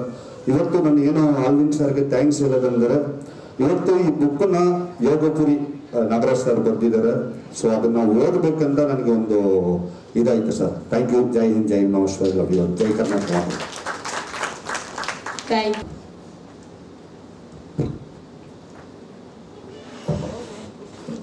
ನಮಸ್ಕಾರ ಎಲ್ರಿಗೂ. ಈ ರೀತಿಯ ಒಂದು ಸಾಹಿತ್ಯದ ಕಾರ್ಯಕ್ರಮಗಳಲ್ಲಿ ಭಾಗವಹಿಸಿ ಭಾಳ ಸಮಯ ಆಗಿತ್ತು. ಮುಖ್ಯವಾಗಿ ಈ ವೇದಿಕೆ ನಮಗೆ ಪೂಜ್ಯತಾ ಭಾವನೆಯನ್ನು ಮೂಡಿಸುತ್ತೆ. ಯಾಕಂದರೆ 1991ರಿಂದ ನಾವು ಈ ಕನ್ನಡ ಸಾಹಿತ್ಯ ಪರಿಷತ್ ಜೊತೆಗೆ ಒಡನಾಟ ಇಟ್ಕೊಂಡಿದ್ದೀನಿ. ನಾನು ಕೂಡ ಒಂದು ಘಟಕದ ಪ್ರಧಾನ ಕಾರ್ಯದರ್ಶಿಯಾಗಿ ಕಾರ್ಯನಿರ್ವಹಿಸಿದ್ದು ಉಂಟು, ಆ ಸಂದರ್ಭಗಳು ಉಂಟು. ಈ ವೇದಿಕೆ ಇಲ್ಲಿ ಮೊದಲು ಈ ಚೇರ್ಗಳು ಸಾಮಾನ್ಯವಾಗಿದ್ವು, ಈಗ ಅದ್ದೂರಿಯಾಗಿದೆ. ಈ ವೇದಿಕೆ ನೋಡೋದಕ್ಕೆ ಒಂದು ಖುಷಿ ಆಗುತ್ತೆ. ಮತ್ತು ವೇದಿಕೆ ಮೇಲಿರೋ ಗಣ್ಯರಿಗೆ ಮತ್ತು ಎದುರು ಕಾಣ್ತಿರೋ ನನ್ನೆಲ್ಲ ಸ್ನೇಹಿತರು, ಹಿರಿಯರು ಹಾಗೂ ನನ್ನೆಲ್ಲ ಆತ್ಮೀಯರು ಎಲ್ಲರಿಗೂ ಒಂದು ಸುತ್ತ ನನ್ನ ಮಾತನ್ನು ಪ್ರಾರಂಭಿಸ್ತೇನೆ. ಈ ದಿನ ಒಂದು ಕಾದಂಬರಿ ಬಿಡುಗಡೆ ಅಂತ ಆಲ್ವಿನ್ ಅವರು ಹೇಳುವಾಗ ನಾನು ಯಾವುದೇ ಸಂಕೋಚವಿಲ್ಲದೆ ಮತ್ತು ಯಾವುದೇ ಪ್ರಸ್ತಾಪ ಮಾಡದೆ ಒಪ್ಪಿಕೊಂಡೆ. ಯಾಕಂದರೆ ಒಬ್ಬ ಕಾದಂಬರಿಕಾರನಾಗಿ ಅದರ ಆಶಯಗಳು ಏನು, ಅದರ ಕಷ್ಟಗಳು ಏನು, ಬರವಣಿಗೆಯ ಕಷ್ಟ ಏನು, ಇದೆಲ್ಲ ನನಗೆ ಗೊತ್ತು. ಮುಖ್ಯವಾಗಿ ಈ ಕಾದಂಬರಿ ಆಶಯ ಏನಾದರೂ ಬೇರೆ ರೀತಿ ಇತ್ತಾ, ಇನ್ನೊಂದ ಅಂತ ಒಂಚೂರು ಆತಂಕ ಇತ್ತು. ಯಾಕಂದರೆ ಬೇರೆ ಬೇರೆ ವಿಷಯಗಳಿರ್ತವೆ, ಸಂಘರ್ಷಗಳಿರ್ತವೆ, ಮತ್ತು ಏನಂತಾರೆ ಇಂಗ್ಲೀಷ್ ಪದ, ಒಂದು ರೀತಿ ಕಾಂಟ್ರವರ್ಸಿ ಇರುತ್ತೆ. ಈಗ ಕಾಂಟ್ರವರ್ಸಿಗೆ ನಾವು ಈ ದಿನಗಳಲ್ಲಿ ಹೆಚ್ಚಾಗಿ ಬಲಿಯಾಗ್ತೀವಿ. ಈ ಥರದ್ದೇನಾದರೂ ಒತ್ತಡದಲ್ಲಿ ನನ್ನನ್ನು ಆಲ್ವಿನ್ ಅವರು ಸಿಕ್ಕಿಸ್ಬಿಟ್ರ ಅನ್ನೋ ಭಯ ಇತ್ತು. ಅವರು ಯಾವಾಗ ಕಾದಂಬರಿಯ ಒಂದು ಪೇಜನ್ನು ನನಗೆ ವಾಟ್ಸಪ್ ಮೂಲಕ ಕಳಿಸಿದ್ರು, ಆಗ ಯೋಗಪುರಿ ಯೋಗ್ಯವಾದದ್ದಿದು, ಉತ್ತಮವಾದದ್ದು ಅಂತ ನಾನು ಆಗಲೇ ಅಂದ್ಕೊಂಡ್ಬಿಟ್ಟೆ. ಇದನ್ನು ಬರೆದವರು ಟೈಲರ್, ಅದಕ್ಕೂ ಏನೂ ಸಂಬಂಧ ಇಲ್ಲ. ಈಗ ನಮ್ಮಲ್ಲಿ ಡಾಕ್ಟರ್ ಶಿವರಾಮ್ ಕಾರಂತರಿದ್ದಾರೆ. ಅವರು ವಿಶ್ವವಿದ್ಯಾಲಯ ನಿಲಯವನ್ನೇ ನೋಡಲಿಲ್ಲ, ಕಡಲ ತೀರದ ಭಾರ್ಗವ, ಅಷ್ಟು ದೊಡ್ಡ ಕವಿ ಅವರು. ಮತ್ತು ಅವರು ಆಡು ಮುಟ್ಟದ ಸೊಪ್ಪಿಲ್ಲ ಅಂತೇಳಿ ಅವರು ಮಾಡದೇ ಇರೋ ಸಾಹಿತ್ಯನೇ ಇಲ್ಲ. ಆ ರೀತಿಯ ಒಂದು ದೊಡ್ಡ ವ್ಯಕ್ತಿತ್ವದ ವ್ಯಕ್ತಿ ಕೂಡ ಒಂದು ಅಕಾಡೆಮಿಕ್ ಹಿನ್ನೆಲೆ, ಒಂದು ಶೈಕ್ಷಣಿಕ ಹಿನ್ನೆಲೆಯಿಂದ ಬಂದವರಲ್ಲ. ಹಾಗಾಗಿ ನಾಗರಾಜ್ ಅವರು, ನಾನೊಬ್ಬ ಟೈಲರು, ನಾನು ಕಾದಂಬರಿ ಬರಿಬಹುದಾ ಅಥವಾ ಬಿಡಬಹುದಾ, ಮುಂದುವರಿಸ್ಬೋದಾ, ಈ ಥರ ಯಾವುದೇ ಒಂದು ಭಾವನೆಗಳನ್ನು ಇಟ್ಕೋಬಾರ್ದು. ಪ್ರತಿಯೊಬ್ಬ ವ್ಯಕ್ತಿ ಕೂಡ ಕ್ರಿಯಾಶೀಲನಾಗಿರ್ತಾರೆ.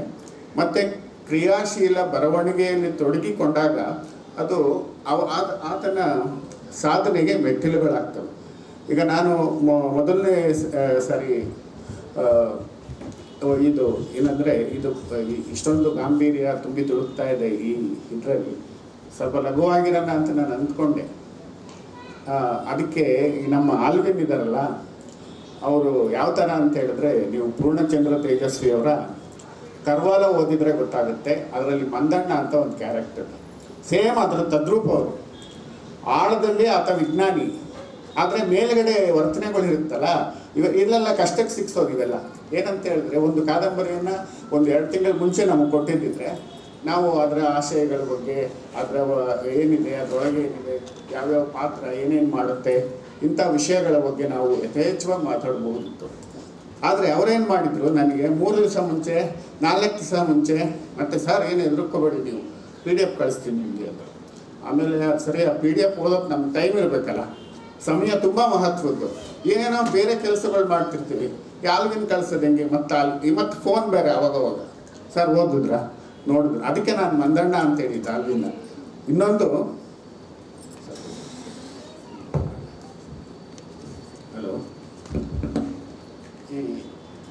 ಹಲೋ,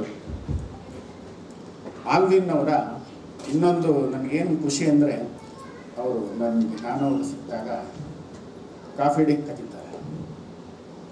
ಕಾಫಿ ಡೇನಲ್ಲಿ ಕೂತ್ಕೊಂಡು ವಿಶಾಲವಾಗಿ ಮಾತಾಡ್ತೀವಿ. ಅದು ತಣ್ಣಗಿನ ಕಾಫಿ, ಏನಂತ ಕೋಲ್ಡ್ ಕಾಫಿ ಅಥವಾ ಏನಂತ ಫಿಲ್ಟ್ರ್ ಕಾಫಿ, ಯಾವ್ದು ಕುಡಿಬೋದು. ಸರಿ, 1,000 ರೂಪಾಯಿ ಖರ್ಚಾಗುತ್ತೆ, 1-1.5 ಪರವಾಗಿಲ್ಲ. ತಣ್ಣಗಿನ ಕಾಫಿನೇ ಇವತ್ತು ಕುಡಿಯೋಣ. ಯಾಕಂದರೆ ನಾವು ಸಾಹಿತಿಗಳು ತುಂಬ ಸರಳವಾದವರು. ನಾವು ಎಲ್ಲೋ ರಸ್ತೆ ಬದಿಯ ಒಂದು ಪೆಟ್ಟೆ ಅಂಗಡಿ ಇದ್ದರೆ ಅದರಲ್ಲಿ ನಮಗೆ ಸಿಗುವಂಥ ಆಹ್ಲಾದಕರ ವಾತಾವರಣ ಬೇರೆ ಎಲ್ಲೂ ಸಿಕ್ಕಲ್ಲ. ಆ ರೀತಿಯ ಮನುಷ್ಯರು ನಾವು. ಒಂದು ಕಾಫಿ ಡೇ ಏರ್ ಕಂಡೀಷನ್ ರೂಮಲ್ಲಿ ಕೂರಿಸ್ತಾರೆ, ಕಾಫಿ ಕೊಡಿಸ್ತಾರೆ, ಜೊತೆಗೆ ಒಂದು ಹೆಣ್ಮಗು ಕೂರಿಸ್ತಾರೆ ಎದುರುಗಡೆ. ಹಾಗಾಗ್ಬಿಟ್ಟು ಈ ಆಲ್ವಿನ್ ಅಂದರೆ ನನಗೆ ಆಹ್ಲಾದ. ಅದಕ್ಕೆ ಅವರು ಎಲ್ಲಿ ಕರೆದ್ರು. ಆಮೇಲೆ ಮುಖ್ಯವಾಗಿ ಇನ್ನೊಂದು ಹೇಳೋದು, ಮತ್ತೆ ನಾನು ಆಲ್ವಿನ್ ಅವರು ನಾನು ಒಂದೇ ಕಾಲೇಜಲ್ಲಿ ಓದಿರೋದು, ನಾನು ಅವ್ರ ಸೀನಿಯರ್. ಆಮೇಲೆ ಅವರು ನನ್ನ ಶಿಷ್ಯ ಅಂತ ಬೇರೆ ಹೇಳ್ತಿದ್ದಾರೆ. ಹಾಗಾಗಿ ಎಲ್ಲಿ ಶಿಷ್ಯ ವೃತ್ತಿ ಮತ್ತು ಗುರುವಿನ ಸಂಬಂಧ ಅಳಿಸೋಗುತ್ತೋ ಅನ್ನೋ ಭಯಕ್ಕಾದರೂ ಬರಬೇಕು. ನಾನು ಆ ಥರದ್ದು ವಾತಾವರಣಗಳನ್ನು ಅವರು ನನಗೆ ಕ್ರಿಯೇಟ್ ಮಾಡಿ ಕೊಡ್ತಾರೆ. ಇಲ್ಲಿ ನಾನು ಸಿನಿಮಾ ಪತ್ರಕರ್ತ. ಏನಂದರೆ, ನಾವು ಸಿನಿಮಾ ಜನರನ್ನ ನೋಡ್ತಾ ಇರ್ತೀವಿ. ಸಿನಿಮಾ ಜನರನ್ನ ನೋಡ್ತಾ ಇರ್ತಾಗೆ ಯಾವಾಗ ಒಳನಾಟ ಜೋರಾಗೇ ಇರುತ್ತೆ. ಇಲ್ಲಿ ನಮ್ಮ ವರ್ಧಣ್ಣವರಿದ್ದಾರೆ, ಎಸ್ ಶೆಟ್ಟಿ ಅವರಿದ್ದಾರೆ. ಇವರೆಲ್ಲ ನನಗೆ ತುಂಬ ಆತ್ಮೀಯರು. ಮತ್ತು ಅವರು ತುಂಬ ಸರಳ ವ್ಯಕ್ತಿಗಳು. ಎಷ್ಟು ದೊಡ್ಡ ಎಸ್ ಶೆಟ್ಟಿ ಅವರು ಎಷ್ಟೆಷ್ಟು ದೊಡ್ಡ ದೊಡ್ಡ ಸಿನಿಮಾದಲ್ಲಿ ನಟಿಸಿದ್ದಾರೆ. ಆದರೆ ಅವರು ಹಂಬಲ್ನೆಸ್ ಇದೆಯಲ್ಲ, it's A very great thing. ಆ ರೀತಿ ಈ ಸಿನಿಮಾ ಜನರು ಒಡನಾಟದಲ್ಲಿ ಎಲ್ಲವೂ ಇದೆ. ಆಮೇಲೆ ನನಗೇನು ನೆನ್ನೆ ಏನು ಹೇಳಿದ್ರು ಗೊತ್ತಾ, ಸರ್ ನೀವು ಬರಬೇಕಾದ್ರೆ ಡೊಳ್ಳು ಕುಣಿತಾ ಇರುತ್ತೆ, ಇನ್ನೊಂದಿರುತ್ತೆ. ನಾನು ಭಾಳ ದೊಡ್ಡ ಬಿಲ್ಡಪ್ ಕನಸನ್ನ ಕಟ್ಕೊಂಡ್ಬಿಟ್ಟೆ. ನಿಮಗೆ 4 ಜನ ಬೌನ್ಸರ್ಸ್ ಕೊಡ್ತೀನಿ ಅಂತಲೂ ಹೇಳಿದ್ರು. ಇನ್ನೂ ಕೇಳಬೇಕಾ? ನಾವು ಮೊದಲೇ ಸಾಮಾನ್ಯ ವ್ಯಕ್ತಿಗಳು, ನಮ್ಮನ್ನು ಯಾರು ಕೇಳಲ್ಲ, ಏನಿಲ್ಲ, ನಮ್ಮನ್ನು ಯಾರು ಗುರ್ತಿಡಿಯಲ್ಲ. ನಾವು ಸಾಮಾನ್ಯರಲ್ಲಿ ಸಾಮಾನ್ಯರು. ಈ ಆಲ್ವಿನ್ ಥರ ಸಾಮಾನ್ಯರಲ್ಲಿ ಅಸಾಮಾನ್ಯರಲ್ಲ, ಸಾಮಾನ್ಯರಲ್ಲಿ ಸಾಮಾನ್ಯರು. ಸರಿ, ಬಿಲ್ಡಪ್ಗೆ ಹುಡುಕಿದೆ, ಬಂದಾಗ ನೋಡಿದೆ ಯಾರೂ ಇಲ್ಲ. ಸುಮ್ಮನೆ ಇಲ್ಲಿವರೆಗೂ ನಡ್ಕೊಂಬಂದೆ. ಆಮೇಲೆ ಬಂದರು, ತಿರ್ಗಾ ವಾಪಸ್ ಕರ್ಕೊಂಡೋದ್ರು. ತಿರ್ಗಾ ಅಲ್ಲಿಂದ ಡೊಳ್ಳು ಮತ್ತು ಎಲ್ಲ ಬಂತು. ಈಗ ನಮ್ಮ ವ್ಯವಸ್ಥೆ ಇದೆಯಲ್ಲ, ಅದು ಆ ಥರ ಇದೆ. ಏನಂದರೆ, ನಾವು ಸೋಷಿಯಲ್ ಮೀಡಿಯಾಗೆ ಹಾಕಬೇಕು. ಸೋಷಿಯಲ್ ಮೀಡಿಯಾ ಜೋರಾಗೆ ವಿಜೃಂಭಿಸ್ತಾ ಇದೆ. ಅದೊಂದು ಕಲೆ ನಮ್ಮ ಆಲ್ವಿನ್ ಅವರಿಗೆ ಚೆನ್ನಾಗಿ ಪರಿಚಯ ಇದೆ. ಮತ್ತು ಅವರ ಸ್ನೇಹಿತ ನವೀನ್ ಕೂಡ ಇದ್ದಾರೆ ಇಲ್ಲಿ. ಅವರು ಅದರಲ್ಲಿ ಎಕ್ಸ್ಪರ್ಟ್. ಏನಂದರೆ, ಸೋಷಿಯಲ್ ಮೀಡಿಯಾದಲ್ಲಿ ಪ್ರಚಾರ ಮಾಡೋದು. ಈ ಥರ ಒಂದು ಸಾಹಿತ್ಯ ಕೃತಿಯನ್ನು ಸೋಷಿಯಲ್ ಮೀಡಿಯಾದಲ್ಲಿ ಪ್ರಚಾರ ಮಾಡುವಂಥ ಒಂದು ಆಧುನಿಕ ಕಲೆ ಇದೆಯಲ್ಲ, ಅದು ಭಾಳ ವಿಶೇಷವಾದದ್ದು ಮತ್ತು ಅದು ಅಪ್ರಿಷಿಯೇಟಬಲ್. ಅದಕ್ಕೋಸ್ಕರ ನಾನು ಅವರನ್ನು, ಆಲ್ವಿನ್ ಅವ್ರನ್ನ ಅಭಿನಂದಿಸ್ತೀನಿ. ಈ ಸೋಷಿಯಲ್ ಮೀಡಿಯಾ ಮತ್ತು ಈ ಸಾಹಿತ್ಯದ ಸಂವೇದನೆ ಇವೆರಡನ್ನು ಕನೆಕ್ಟ್ ಮಾಡಿದ್ದಾರೆ ಅವರು. ಆ ಮೂಲಕ ಇವೆರಡು ಕನೆಕ್ಟ್ ಮಾಡಿದಾರಲ್ಲ, ಅದು ಬಹಳ ದೊಡ್ಡ ವಿಷಯ. ಮತ್ತು ನನಗೆ ಯಾಕೆ ತಡವಾಯಿತು ಅಂತ ಕೇಳಿದ್ರು. ನನಗೆ ಸ್ವಲ್ಪ ಆರೋಗ್ಯ ಸಮಸ್ಯೆ ಇತ್ತು. ನಮ್ಮ ಮನೆಯಲ್ಲಿ ಏನಾಯಿತು, ಇಲ್ಲ ನನಗೆ ಚಪಾತಿ ಮಾಡಿದ್ದೀನಿ, ಪಲ್ಯ ಕೊಡ್ತೀನಿ, ಹಾಗಲಕಾಯಿ ಪಲ್ಯ ಯಾರು ತಿಂತಾರೆ? ಅದು ಹೋಗ್ತಿರೋದು ಸಾಹಿತ್ಯದ ಕಾರ್ಯಕ್ರಮಕ್ಕೆ. ಅಲ್ಲಿ ನಾನು ತಿನ್ನಲ್ಲ, ಬೆಲ್ಲ ತುಪ್ಪ ಬೇಕು, ನನಗೆ ಬೆಲ್ಲ ಕೊಡಲ್ಲ ಅಂತ ನನಗೆ. ನಾನೇ ಹುಡುಕಿ ಅದನ್ನು ಕುಟ್ಟಿ ಪುಡಿ ಮಾಡಿ ಎಲ್ಲ ಬರೋಷ್ಟೊತ್ತಿಗೆ ಇಷ್ಟೊತ್ತಾಗೋಯ್ತು. ಆಯಿತಾ? ಈ ಥರದ ಸಂದರ್ಭಗಳು ಇದು ಬರ್ತವೆ. ಆಲ್ವಿನ್ ಇನ್ನೊಂದು ಗುಣ ಏನಂತಂದರೆ ಅವರು ತುಂಬ ಕ್ರಿಯಾಶೀಲ ವ್ಯಕ್ತಿ. ನಾಗರಾಜ್ ಅವರನ್ನು ಹುಡುಕಿ ಅವರಿಂದ ಒಂದು ಕಾದಂಬರಿಯನ್ನು ಬರೆಸಿ ಮತ್ತು ಆ ಕಾದಂಬರಿಗೆ ಮುನ್ನುಡಿಯನ್ನು ಸಹ ಅವರೇ ಬರೆದಿದ್ದಾರೆ ಅಂದರೆ ಅದನ್ನು ಅದ್ಭುತವಾಗಿ ಬರೆದಿದ್ದಾರೆ. ಅವರು ಹೇಳಿದ್ರು, ಇಷ್ಟು ಚೆನ್ನಾಗಿ ಬರೀತಿರಲ್ರಿ ನೀವು ಅಂತ ನಾನು ಕೇಳಿದ್ವಿ. ಇಲ್ಲ, ನಾನು ಸಾಹಿತ್ಯದ ವಿದ್ಯಾರ್ಥಿ ಅಂತ ಹೇಳಿದ್ರು. ಆಗ ನನಗೆ ಭಾಳನೇ ಖುಷಿ ಆಯಿತು. ಒಂದು ಕಾದಂಬರಿಯ ಬರೆಯುವಂಥ ಒಂದು ತವಕ, ಆವೇದನೆ, ಆತಂಕ ಎಲ್ಲವೂ ಜೊತೆಯಲ್ಲಿರ್ತವೆ. ಕಾದಂಬರಿ ಬರೆಯುವಾಗ ನಾಟ್ ಓನ್ಲಿ ಕಾದಂಬರಿ, ನಾವು ಏನೇ ಒಂದು ಕ್ರಿಯಾಶೀಲ ಕೆಲಸಗಳನ್ನು ಮಾಡುವಾಗ ತುಂಬ ತಪಸ್ಸಿಗೆ ಒಳಪಟ್ಟು ಮಾಡಬೇಕು. ಒಂದು ರೀತಿಯ ಈಗ ನಾನೊಬ್ಬ ಬರಹಗಾರ ಅಂತ ಅಂದರೆ ಯಾಕೆ ಗಂಭೀರವಾಗಿರ್ತಾರೆ ಬರಹಗಾರರು ಅಂದರೆ, ಅವರ ಸುತ್ತಲೂ ಒಂದು ಪ್ರಪಂಚ ಇರುತ್ತೆ. ಆ ಪ್ರಪಂಚದ ಒಳಗೆ ಅವರು ಇರ್ತಾರೆ. ಆ ಚಿಂತನೆಗಳು ಅವರನ್ನು ಆ ರೀತಿ ಮಾಡಿರ್ತವೆ. ಆ ನಿಟ್ಟಿನಲ್ಲಿ ಒಬ್ಬ ಕಾದಂಬರಿಕಾರ ಸುಮ್ಮನೆ ಸಾಮಾನ್ಯವಲ್ಲ. ಇಲ್ಲಿನ ಈ ಯೋಗಪುರಿ ಕಾದಂಬರಿ ಏನಂತ ಹೇಳಿದ್ರೆ, ಅಲ್ಲಿ ಹೆಸರುಗಳೇ ನಮಗೆ ಅಚ್ಚರಿ ಉಂಟು ಮಾಡ್ತವೆ. ಒಂದು ಹಳ್ಳಿ, ಅದರ ಕಾಲಘಟ್ಟ, ಆಮೇಲೆ ಅದರಲ್ಲಿ ಬರುವಂಥ ಪಾತ್ರಗಳು, ಕೋಳಿಗಳು, ಇವೆಲ್ಲವೂ ಒಂದು ರೀತಿಯಲ್ಲಿ ಆಸಕ್ತಿಕಾರಕ ವಿಷಯಗಳು. ಒಂದು ಅತಿಯಾದ ಆಸಕ್ತಿಯನ್ನು ಉಂಟು ಮಾಡಿರುತ್ತೆ. ಅಂದರೆ ಮತ್ತೆ ಈ ಕಾದಂಬರಿಗೆ ಹೋಲಿಸ್ಕೊಂಡು ಹೋಗುವಂಥ ಎಲ್ಲ ಗುಣಗಳು ಇವೆ. ಇಲ್ಲಿ ಪಕ್ಕದಲ್ಲೇ ಕಲಾವಿದರ ಸಂಘ ಇದೆ. ಅಲ್ಲಿ ನಾಗೇಂದ್ರ ಪ್ರಸಾದ್ ಅವರ 30 ವರ್ಷಗಳ ಪಯಣದ ಒಂದು ಕಾರ್ಯಕ್ರಮ ನಡೀತಾ ಇದೆ. ಅಲ್ಲಿ ನಾಗೇಂದ್ರ ಪ್ರಸಾದ್ ಮತ್ತು ನಾನು ಒಂದು ಕಾಲದಲ್ಲಿ 30 ವರ್ಷಗಳ ಹಿಂದೆ ಎಲ್ಲಿ ಕವಿಗೋಷ್ಠಿ ನಡೆಯುತ್ತೆ ಅಲ್ಲಿ ಆ ಕವಿಗೋಷ್ಠಿಯನ್ನು ಹುಡುಕೊಂಡು ಹೋಗಿ ನಾವೇನು ಬರೆದಿದ್ದೀವಿ ಅದನ್ನು ಪ್ರಸ್ತುತಪಡಿಸಿ ಆನಂತರ ಬರ್ತಾ ಇದ್ವಿ. ಆ ದಿನಗಳನ್ನು ನಾವು ಯಾವಾಗಲೂ ನೆನಪಾಗ್ತೀವಿ. ಯಾಕಂದರೆ ಆ ಕಾಲದಲ್ಲಿ ನಾನೇ ಒಂದು ಸಾಹಿತ್ಯ ವೇದಿಕೆಯನ್ನು ಕಟ್ಟಿದ್ದೆ. ಅದಕ್ಕೆ ಎಲ್ಲ ಸಾಹಿತ್ಯಾಸಕ್ತರು ಬರ್ತಿದ್ರು. 1991ರಿಂದ 95 ಆ ಕಾಲಘಟ್ಟದಲ್ಲಿ ನಾವು ಈ ಸಾಹಿತ್ಯ ನಶಿಸಿ ಹೋಗ್ತಿದೆ, ಪುಸ್ತಕೋದ್ಯಮ ನಶಿಸ್ತಾ ಇದೆ ಇಂಥ ಮಾತಾಡ್ತಾ ಇದ್ವಿ. ಪುಸ್ತಕೋದ್ಯಮವನ್ನು ಅಭಿವೃದ್ಧಿಪಡಿಸಬೇಕು ಮತ್ತು ಅದನ್ನು ಮೇಲೆತ್ತಬೇಕು, ಏನು ಮಾಡೋದು? ಹಾಗೂ ಒಂದು ಸರಿ ನಮ್ಮ ಹಿರಿಯ ಸಾಹಿತಿಗಳು ದಿವಂಗತ ಕಿರಂ ನಾಗರಾಜ್ ಅವರು, ವೆಸ್ಟಲ್ಲೇ ಏನೂ ಆಗಿಲ್ಲ, ಪಶ್ಚಿಮದಲ್ಲೇ ಅಷ್ಟೊಂದು ಮುಂದುವರೆದ ರಾಷ್ಟ್ರಗಳಲ್ಲೇ ಕೂಡ ಪುಸ್ತಕೋದ್ಯಮ ನಶಿಸಿಲ್ಲ. ಅಂಥದ್ರಲ್ಲಿ ನಮ್ಮಲ್ಲಿ ಏನಾಗುತ್ತೆ, ಸಾಹಿತ್ಯಾಸಕ್ತರು ಯಾವತ್ತಿಗೂ ಇರ್ತಾರೆ ಮತ್ತು ಸಾಹಿತ್ಯ ಯಾವತ್ತಿಗೂ ಬೆಳೆಯುತ್ತೆ. ಹಾಗಾಗಿ ಕ್ರಿಯಾಶೀಲತೆ ಮತ್ತು ಸಾಹಿತ್ಯ ಮತ್ತು ಬೇರೆ ನಮ್ಮ ಸಿನಿಮಾ ಇರ್ಬೋದು. ಈಗ ನಮ್ಮ ಸಿನಿಮಾ ಕ್ಷೇತ್ರ ಈಗ ತುಂಬ ಸಂಕಷ್ಟದಲ್ಲಿದೆ, ಅಂದರೆ ಒಂದು ರೀತಿಯಲ್ಲಿ ಬಿದ್ದೋಗಿದೆ. ಅದು ಆದ್ರೂ ಕ್ರಿಯಾಶೀಲತೆ ನಿಂತಿಲ್ಲ. ಎಲ್ಲೋ ಒಂದು ಕಡೆ ಚಿಕ್ಕ ಚಿಕ್ಕ ಸಿನಿಮಾಗಳು ಸೆಟ್ಟೇ ಇರ್ತವೆ, ಅದಕ್ಕೆ ಪೂರಕವಾಗಿ ಒಡನಾಟ ಇರುತ್ತೆ, ಕಾರ್ಮಿಕರು ಕೆಲಸ ಮಾಡ್ತಿರ್ತಾರೆ. ಈಗ ಡೈರೆಕ್ಟ್ರುಗಳು, ಈಗ ನಮ್ಮ ಆಲ್ವಿನ್ ಅವರೇ ಕೇಳಿ, ಅವ್ರ ಕೈಲಿ 3 ಸಿನಿಮಾ ಇರುತ್ತೆ, 3 ಸಿನಿಮಾನ ಅವ್ರು ಡೈರೆಕ್ಟ್ ಮಾಡ್ತಾರೆ ಮುಂದೆ. ಆ ಥರ ನಮ್ಮ ಸಿನಿಮಾ ಕ್ಷೇತ್ರದಲ್ಲಿ ಒಂದು ಬೇರೆ ವಾಣಿಜ್ಯ ಚಟುವಟಿಕೆಗಳು ಎಲ್ಲೋ ತಿಂತೋದು ಮುಗಿದೋದು ಅಥವಾ ಏನೋ ನಡೀತಾ ಇಲ್ಲ, ಪ್ರೇಕ್ಷಕ ಸಿನಿಮಾಗೆ ಬರ್ತಾ ಇಲ್ಲ. ಇಂಥ ವಾತಾವರಣಗಳ ನಡುವೆ ಎಲ್ಲೋ ನಮಗೆ ಈ ಚಟುವಟಿಕೆ ಇನ್ನೂ ಇದೆ. ಎಲ್ಲಿದೆ? ಚಿತ್ರೋತ್ಸವಗಳಲ್ಲಿದೆ, ಆಮೇಲೆ ಬೇರೆ ನಮ್ಮ ಬೇರೆ ಬೇರೆ ಇದೆ. ನಾನು ಈ ಗುಣಾತ್ಮಕ ಚಿತ್ರಗಳ ಒಂದು ಸಹಾಯಧನ ಸಮಿತಿಯಲ್ಲಿದ್ದೆ. ಆಗ ಹಲವಾರು ಚಿತ್ರಗಳನ್ನು ನೋಡುವಂಥ ಸಂದರ್ಭ ಬಂತು. ಅವೆಲ್ಲವೂ ಕೂಡ ಸಾಹಿತ್ಯ ಕೃತಿಗಳನ್ನು ಆಧರಿಸಿದ ಸಿನಿಮಾಗಳಾಗಿದ್ದವು, ಹೆಚ್ಚಿನ ಚಿತ್ರಗಳು. ಆಮೇಲೆ ಸಾಹಿತ್ಯ ಕೃತಿಗಳು ಯಾಕೆ ಅಂತ ಹೇಳಿದ್ರೆ, ನಮ್ಮ ಸರ್ಕಾರ ಸಾಹಿತ್ಯ ಕೃತಿಗಳನ್ನು ಆಧರಿಸಿದ ಚಿತ್ರಗಳಿಗೆ ಹೆಚ್ಚಿನ ಹಣವನ್ನು ಕೊಡುತ್ತೆ ಸಹಾಯಧನವಾಗಿ. ಹಾಗಾಗಿ ಆ ರೀತಿಯ ಒಂದು ಕ್ರಿಯೇಟಿವಿಟಿ ಕೂಡ ಈ ಪುಸ್ತಕೋದ್ಯಮದಲ್ಲಿ ಇದೆ. ಈಗ ಏನಾಗಿದೆ ಅಂತ ಹೇಳಿದ್ರೆ, ವಾಸ್ತವ ಪರಿಸ್ಥಿತಿಯಲ್ಲಿ ಏನಿದೆ, ಈಗಿನ ಪರಿಸ್ಥಿತಿಯಲ್ಲಿ ಏನಿದೆ ಅಂತ ಹೇಳಿದ್ರೆ, ಕಾರ್ಪೊರೇಟ್ ವಲಯ ನಮ್ಮ ಪುಸ್ತಕ ರಂಗಕ್ಕೆ ಎಂಟ್ರಿ ಆಗಿದೆ. ಕಾರ್ಪೊರೇಟ್ ವಲಯ ಎಂಟ್ರಿ ಆಗಿರೋದ್ರಿಂದ ದೊಡ್ಡ ದೊಡ್ಡ ಮಟ್ಟದ ಒಂದು ಪುಸ್ತಕಗಳ ಪ್ರಕಟಣೆ ನಡೀತಾ ಇದೆ. ಆ ಪ್ರಕಟಣೆಯನ್ನು ಕಾರ್ಪೊರೇಟ್ ವಲಯದಲ್ಲಿ ಪ್ರಚಾರ ಮಾಡ್ತಿದ್ದಾರೆ. ಕೆಲವರು ಅಥವಾ ಹೆಚ್ಚಿನವರು ಅದರಲ್ಲಿ ತೊಡಗಿಕೊಂಡಿದ್ದಾರೆ. ಆಮೇಲೆ ನಾವೀಗ ಸ್ವಪ್ನ ಬುಕ್ ಹೌಸ್ ಅಂತ ಪುಸ್ತಕ ಅಂಗಡಿಗಳಿಗೆ ಹೋದರೆ ನಾವು ಕೇಳ್ತೀವಿ, ಬೇಂದ್ರೆಯವ್ರದ್ದು, ಕಾರಂತರದ್ದು, ಪೂರ್ಣಚಂದ್ರ ತೇಜಸ್ವಿಯವರು, ಹೆಚ್ಚಾಗಿ ಕುವೆಂಪು, ಈಗ ನಮ್ಮ ಬೇರೆ ಅನಂತಮೂರ್ತಿ, ಹೀಗೆ ಗಿರೀಶ್ ಕಾರ್ನಾಡ್, ಈ ಥರ ನಾವು ದೊಡ್ಡ ದೊಡ್ಡ ಸಾಹಿತ್ಯ ಪುಸ್ತಕಗಳನ್ನೆಲ್ಲ ನೋಡ್ತೀವಿ ಮತ್ತು ಅವು ಹೆಚ್ಚಿನ ಸಂಖ್ಯೆಯಲ್ಲಿ ಮಾರಾಟವಾಗ್ತಿವೆ. ಮತ್ತು ಥ್ರಿಲ್ಲರ್ ಇರುವಂಥ ಕಾದಂಬರಿಗಳಿಗೆ ಹೆಚ್ಚಿನ ಬೇಡಿಕೆ ಇದೆ.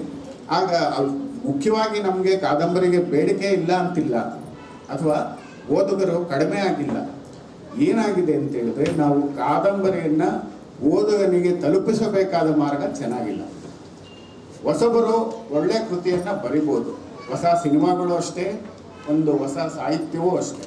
ಹೊಸಬರಿಗೆ ನಾವು ಹೇಗೆ ತಲುಪಿಸ್ತೀವಿ? ಸಿನಿಮಾ ಪ್ರಮೋಷನ್ ಮಾಡಲ್ಲ. ಹಾಗಾಗಿ ಹೊಸಬರು ಸಿನಿಮಾ ಮಾಡಿದ್ರೆ ಯಾರಿಗೂ ಗೊತ್ತಾಗಲ್ಲ. ಅದೇ ರೀತಿ ಹೊಸ ವ್ಯಕ್ತಿ ಒಬ್ಬ ಪುಸ್ತಕಗಳನ್ನು ಮಾಡಿದ್ರೆ ನಾವು ಹೊಸಬ ಆ ಥರ ಏನಿರ್ಬೋದು ಅಂತ ಒಂದು ಕುತೂಹಲಕ್ಕಾದರೂ ಅದನ್ನು ನಾವು ಮುಟ್ಟಕ್ಕೂ ಹೋಗಲ್ಲ. ಆ ಥರ ಸಂದರ್ಭಗಳಿವೆ. ಆ ಥರದ ನಾವು ಹೊಸತನ ಮತ್ತು ಇನ್ನೊಂದನ್ನ ಪ್ರಯತ್ನಗಳನ್ನು ನಿರಂತರವಾಗಿರಬೇಕು. ಈಗ ನಮ್ಮ ಈ ಗ್ರೇಟ್ ದಾರ್ಶನಿಕ ಅವರೊಬ್ಬರು ಹೇಳ್ತಾರೆ ಏನಂದರೆ, ಓ ದೇವರೇ, ಪ್ರಯತ್ನದ ಬೆಲೆಯನ್ನು ತೆತ್ತಾಗ ನೀನು ಪ್ರತಿಯೊಂದನ್ನು ಅನುಗ್ರಹಿಸುತ್ತಿ. ಪ್ರಯತ್ನ ಹೇಗೆ ಮಾಡಬೇಕು? ಸ್ವಲ್ಪನೇ ಮಾಡಬೇಕು. ಯಾವತ್ತೂ ದೊಡ್ಡ ಮರ ಆಗಲ್ಲ. ಬೀಜ ಹಾಕಬೇಕು, ನೀರು ಹಾಕಬೇಕು, ಪೋಷಿಸಬೇಕು. ಇದಕ್ಕೆ ಕಾಲದ ನಿರಂತರತೆಯಲ್ಲಿ ಒಂದು ಸಾಧನೆ ಬೆಳೆಯುತ್ತೆ. ಯಾವಾಗಲೂ ಸಾಧನೆ ಮಾಡಬೇಕು ಅಂದರೆ ಅದು ಸಾಮಾನ್ಯವಲ್ಲ, ಅದು ತಪಸ್ಸು. ಪ್ರತಿಯೊಬ್ಬ ಸಾಧಕನೂ ಕೂಡ ಸಾಮಾನ್ಯ ವ್ಯಕ್ತಿಯಲ್ಲ. ನಾನು ಕಾದಂಬರಿ ಬರೆಯುವಾಗ ಆತಂಕ ಅಂತ ಒಂದು ಕಾದಂಬರಿ, ಅದಕ್ಕಿಂತ ಮುಂಚೆ ಆವೇಗ ಅಂತ ಒಂದು ಬರೆದಿದ್ದೆ. ಆತಂಕ ಅನ್ನೋ ಕಾದಂಬರಿ ಬರೆಯುವಾಗ ದಿನಕ್ಕೆ 5 ಪೇಜ್ ಬರೀತಾ ಇದ್ದೆ. 5 ಪೇಜ್ ಬರೆಯುವಾಗ ಸಂವೇದನೆಗಳು ಬೇಕಲ್ಲ, ಬೇರೆ ಬೇರೆ ಅನುಭವಗಳನ್ನು ಹೊಂದ್ತಾ ಇದ್ದೆ.